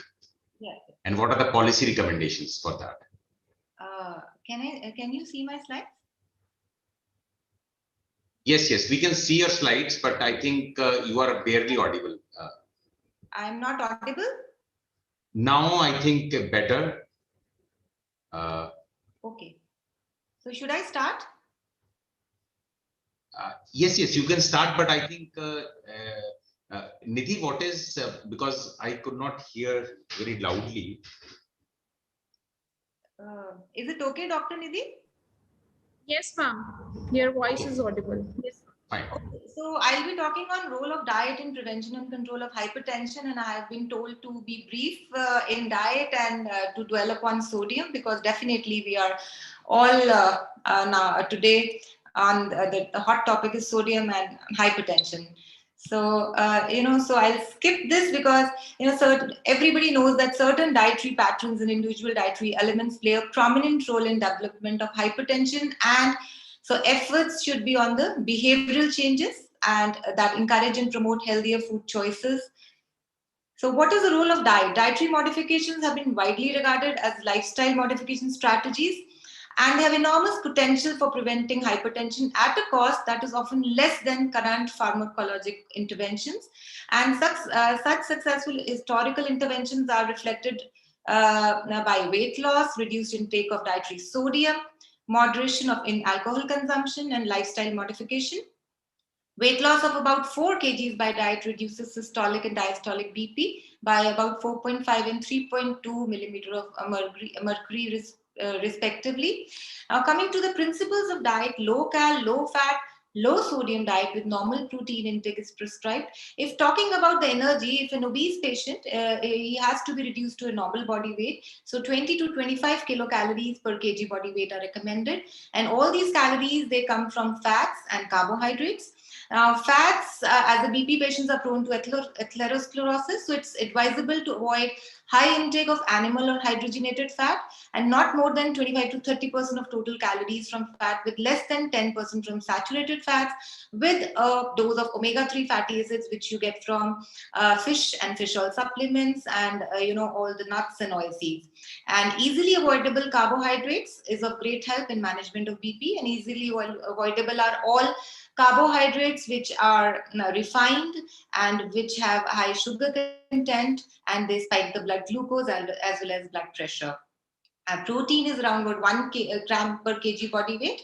And since protein foods tend to be rich in sodium, therefore avoid protein overload. Now, increased sodium intake leads to increased intravascular volume and thus increases cardiac output by elevating blood pressure. So moderate sodium restriction reduces HT, and sodium restriction accompanied by weight reduction effectively controls mild to moderate arterial blood pressure. I'll be coming back to sodium after this slide. So potassium works with sodium to regulate the body's water balance. Low level of potassium causes the body to retain sodium and water, and this can elevate BP. Research shows that a high potassium to sodium ratio is associated with greater likelihood that normal BP will be maintained. Recommendation is 3500 mg per day of potassium. So the abundance of potassium around us, if we are close to nature, all the fruits, vegetables, roots, tubers, they should be eaten every day. Even a humble lemon has loads of potassium. Intake of calcium has the BP lowering effect. It is involved in control of strength with which the BP is pumped by the heart and the flow of blood in the veins and capillaries, both of which contribute to the blood pressure. And of course, fiber, the recommendation 22 to 34 grams is important. And if we follow this DASH diet, which is a non-pharmacologic way of treating hypertension, that is dietary approaches to stop hypertension, it's high in whole grains, fruits, vegetables, low fat dairy, 2 to 3 serves, and it is adequate in calcium, potassium, magnesium, low in red meat, sweets, sugar beverages, low in saturated and trans fats, as well as cholesterol. Talking about alcohol, drinking too much alcohol can increase BP. A DASH diet recommends men limit alcohol to 2 or fewer drinks and women 1 or less. Now, 12-ounce beer is 1 drink, 5 O's of wine or 1.5 O's of 80 proof whiskey counts as a drink. Of course, physical activity, we all know that it's very important because obviously it will lower weight, lower our BP, increase insulin sensitivity, as well as reduce the risk of cardiovascular diseases. That you should fit your physical activity in your daily routine. Aim for about 150 minutes per week of moderate aerobic exercise.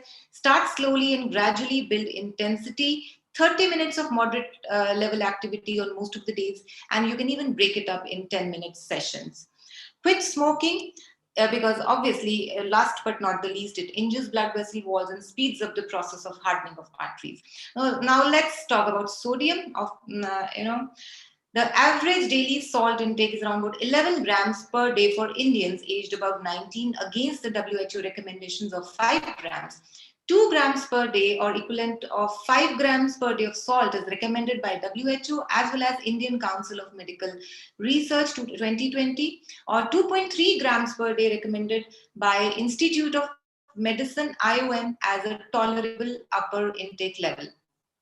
To improve BP control, the ASH guidelines recommend less than 1500 milligrams per day for populations predisposed to salt sensitivity and individuals with hypertension, diabetes, or chronic kidney disease. Sodium is the main chemical component in common table salt, but only 11% of sodium intake is attributed to salt added during cooking or at the table. In contrast, the majority comes from processed foods. So ways to cut the sodium: remove the salt shaker from the table, because you don't shake the salt on the curd, like raita and all, and salads, or on cut fruits. Add little, if any, salt to cooking. Buy more fresh fruits and vegetables. Use more herbs and spices like dhania, pudina. You can use mint, you can use cinnamon, cardamom to flavor. You can use oregano, or you can use thyme. Instead of using salt, they'll add flavor, and you will need to use less salt. Make soups and stews ahead without salt and let flavors blend overnight.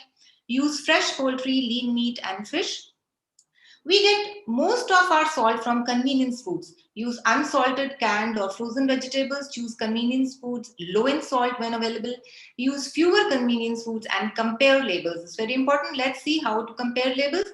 Now you can see the sodium content over here is like 20%. So 20% or anything high is like it is high. So you have to reject.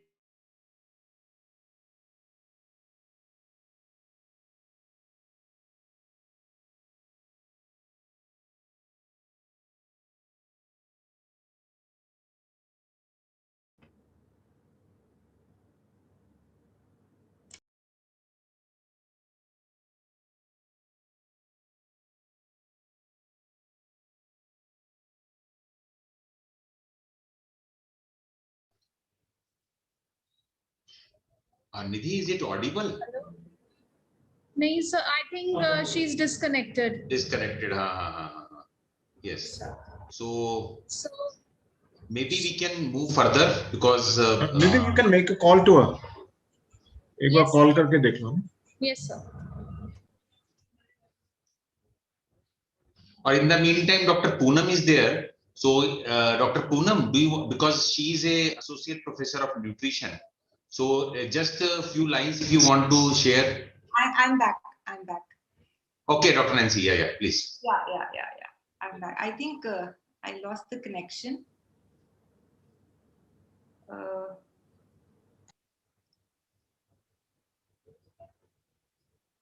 Okay, can you see now?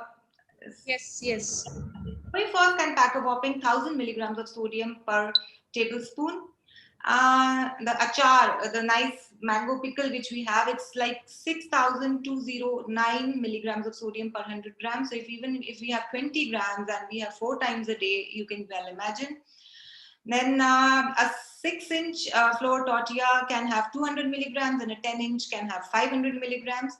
And for cheese slices, which kids actually love to eat, 1,426 milligrams sodium in 100 grams of cheese slices. Canned soups and vegetables may contain up till 1,300 milligrams, and on the other hand, a half cup of freshly cooked carrots has only 45 milligrams, and a cup of green beans has just 1 milligram. Frozen food section in the grocery store can be another hiding place. It can give up to 1,800 milligrams of sodium, enough to put you over the AHA's daily limit of sodium in just 1 meal. So, we munch these kurkures. It is 892 milligrams, and most of it is coming from the calories are coming from fat, 55% of the calories. And you see the amount of energy to burn these fats: walking 150 minutes, running for good 1 hour, cycling for good 1.5 hours. So, just to digest this energy and eat mindfully. This kid is just popping a pizza, just not even aware that 600 milligrams of sodium per slice is he's popping just unmindfully. This study, that effect of dose and duration of reduction in dietary sodium on BP levels, concludes that the magnitude of blood pressure lowering achieved with sodium reduction showed a dose response relation and was greater for older populations, non-white populations, and those with higher blood pressure. Short-term studies underestimate the effect of sodium reduction on BP. Now, this is interesting. Examples of lowest and highest sodium product of some of the, products in India. You see, like McVitie's, it is biscuits is 300 milligrams per 100 grams, and Kraft has 670 milligrams, so on and so forth. Now, the interesting thing is this pappers. Indians, they have all pappers along their meal. So this papar, Arul Aplam, has only 2 milligrams of sodium per 100 gram, whereas this Ganesh Ram has 4,000 milligrams of sodium per 100 gram. Similarly, Kellogg's ready to eat 650 milligram, whereas this Waitrose is only 10 milligrams per 100 grams. Again, the soups, Nor soups, 5,378, and Baxter's is 180. So on and so forth. I mean, it is very important to read the labels. Paneer from Milky Mist is 50 milligrams, and from Govardhan is 400 milligrams. And Quality Walls ice cream is 43, whereas Mother Dairy is 180 milligrams. So, you come to know. When you read the labels, you should be aware that you should read the labels. Similarly, we always tell the kids to have normal makki ke popcorns rather than Act 2 popcorns, 1500 milligrams of sodium in 100 grams of Act 2 popcorns. And, but the downside is the proportion of products carrying information about salt levels. Now, what you see, now these products like cereals and grain products, out of 771, only 260 products have the salt data, only 33%.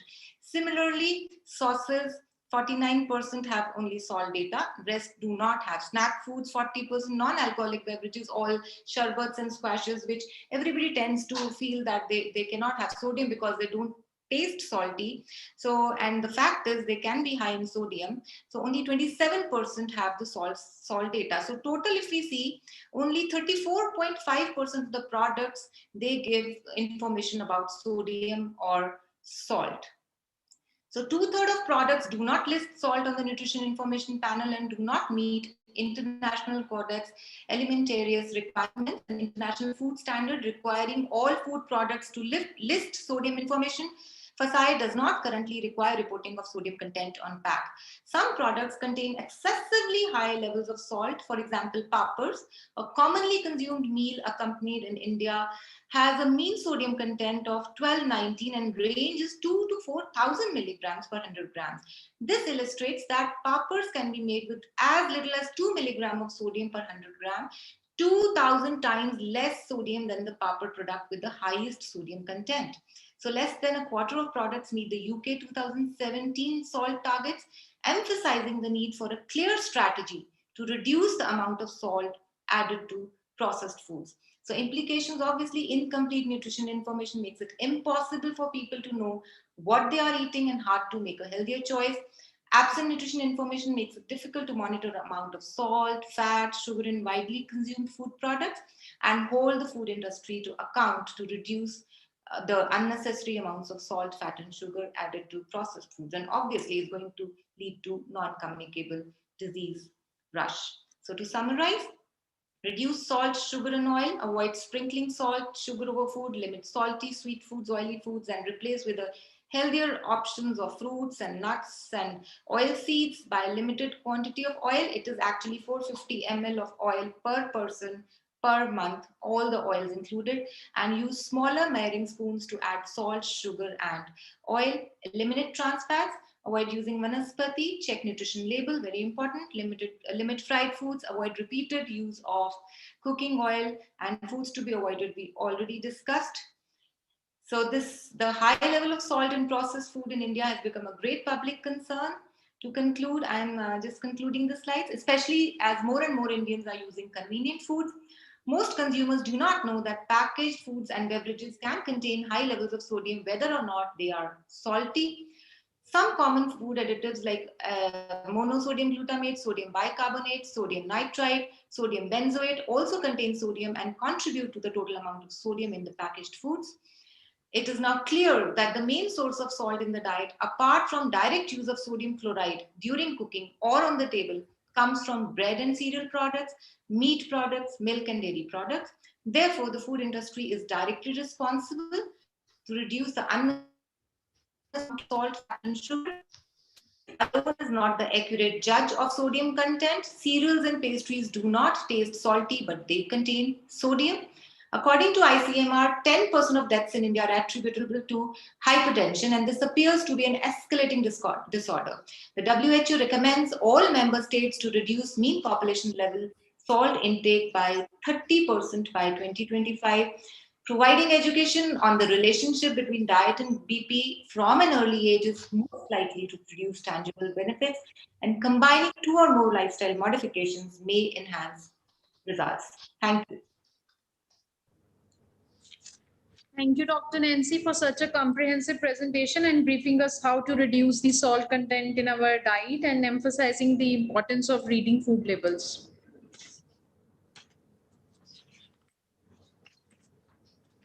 Now, finally, the time has come to reap the fruit of our labor. Yes, friends, I'm talking about the finalization of recommendations that came out of today's webinar. For this, I request Dr. Sonu Goyal and Dr. Rakesh Gupta to facilitate the finalization. So thank you, Nidhi. So I think regarding the minutes, so we will do it in the interest of time. So what we'll do is we'll circulate those recommendations to all our delegates, all our resource persons, and I think by 20th, so we'll try to finalize them and send it to all. So I think these are some of the recommendations which were there, which are from Ministry of Health and Family Welfare. So there are some at the policy level, that is salt reduction policies, front of package labeling regarding sodium taxations, and some at the implementation level, that what should be the counseling from the existing NCD counselors which are there, and on the development of specific IEC materials for salt reductions messages. So, and these are from Department of Food and Drug Administration, Department of Food, Civil Supplies and Consumer Affairs. So we have made some draft recommendations and which we'll be sharing. These are Department of Education. So this is from civil society organization and what should be the role of consumers. So that all recommendations we'll be trying to put it on.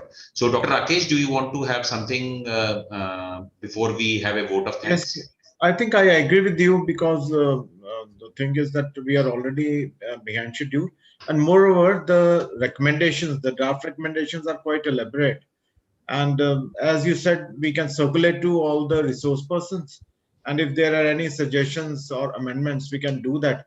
You can send it in Google Drive so that it is easier to amend. Okay. So, and it has been very, informative session. Dr. Chandrakant has been very motivating, and Dr. Swasti Charan, Shailesh, Dr. Sodi, Dr. Rupa, Dr. Nancy. It was very informative presentations of all. So thank you all. So I think before we end, we have Dr. Om Prakash Pera, Dr. Poonam, who are with us. So maybe a few words from Dr. Om, who is a country coordinator for Global Health Advocacy Incubator. So Dr. Om, do you want to say something? Yeah, thank you, sir. So it was a nice webinar, and all the speakers actually did a great job in bringing out the facts together and presenting it in a very simplistic manner, easy to understand. So I think everything has been covered, and the next step forward is important to bring out the important action points, presenting it to ministry, and making this webinar, the purpose of the webinar, more productive, and hope the ministry take cognizance of the situation. And with Dr. Swasti in the webinar and listening to everything, I know that he is the main champion, I would say, in the ministry, who can take it up, and along with all our advocacy efforts, we can make it a success, so that everybody do know what they are eating and they consume according to their health needs. So that's it from my side, sir. Thank you. Dr. Poonam, last minute message. Yes, sir. Thank you, sir, for giving me an opportunity to convey my message. All the sessions were very informative and crisp, and have thrown light on each and every aspect of salt reduction. So the message I just want to give it that we need to come up. This is a high time to come up with a policy for having a check on sodium also, and I will also add sugar in this, because salt and sugar, they both go hand in hand. When we are talking about controlling the sodium, then we need to control sugar also at manufacturer level, because both are contributing to the NCDs. And I just want to convey to the delegates and all that they must take this slogan, Aaj se thoda kam, for their families as well, and for the communities. So thank you very much, everyone, for to be a part of this. Dr. Rupa, last minute message to the ministry and people are there. So anything which you want to convey, Dr. Rupa? Thank you, Dr. Sonu Goyal. I think the one message I wanted to say is the actual title of the talk today, the setting benchmarks for sodium reduction, right? There's a recent benchmark by the WHO, the sodium benchmarks released, I think, a week ago. I think that's a global benchmark and British standard. Adopting that benchmark, both for our labeling and also for industry production purposes, would be would lead to a greater sodium reduction in the country. Right. Wonderful. Dr. Sodhi, sir, any last minute message from your end? You are very cardiologist and people listen to you.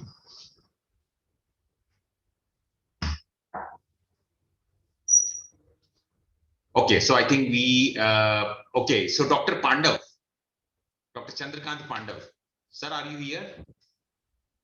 Any, because you had given a lot of message in your talk, I think. So I think, okay, so last but not least, Dr. Swasti Charan.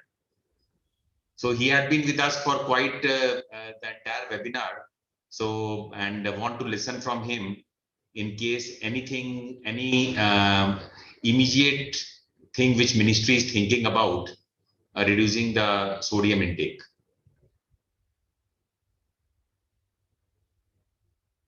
Okay, might be some, okay, so, right.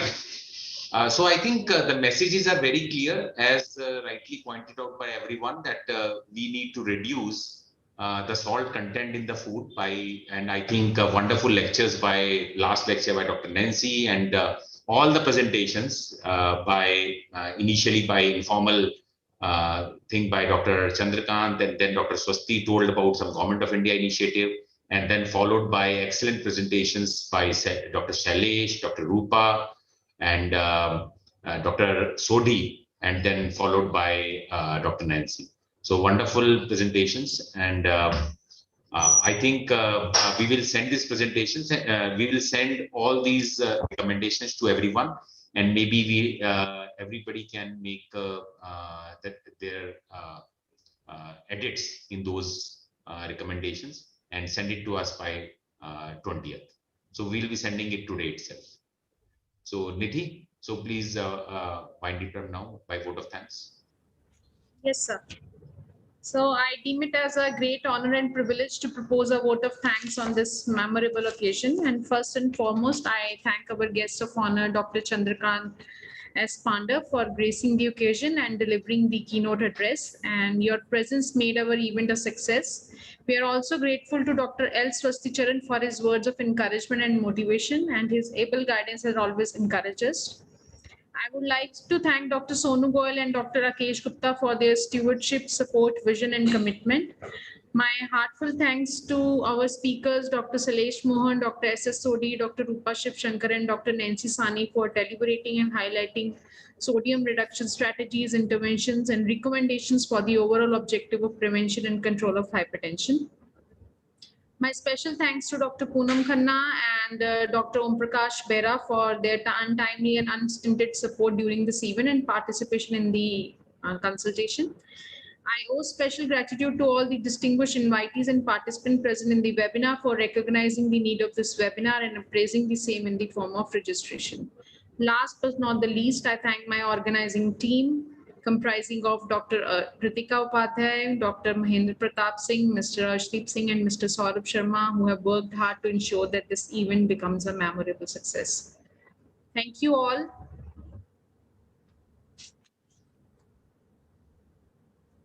Thank you very much. Thank you, all of you.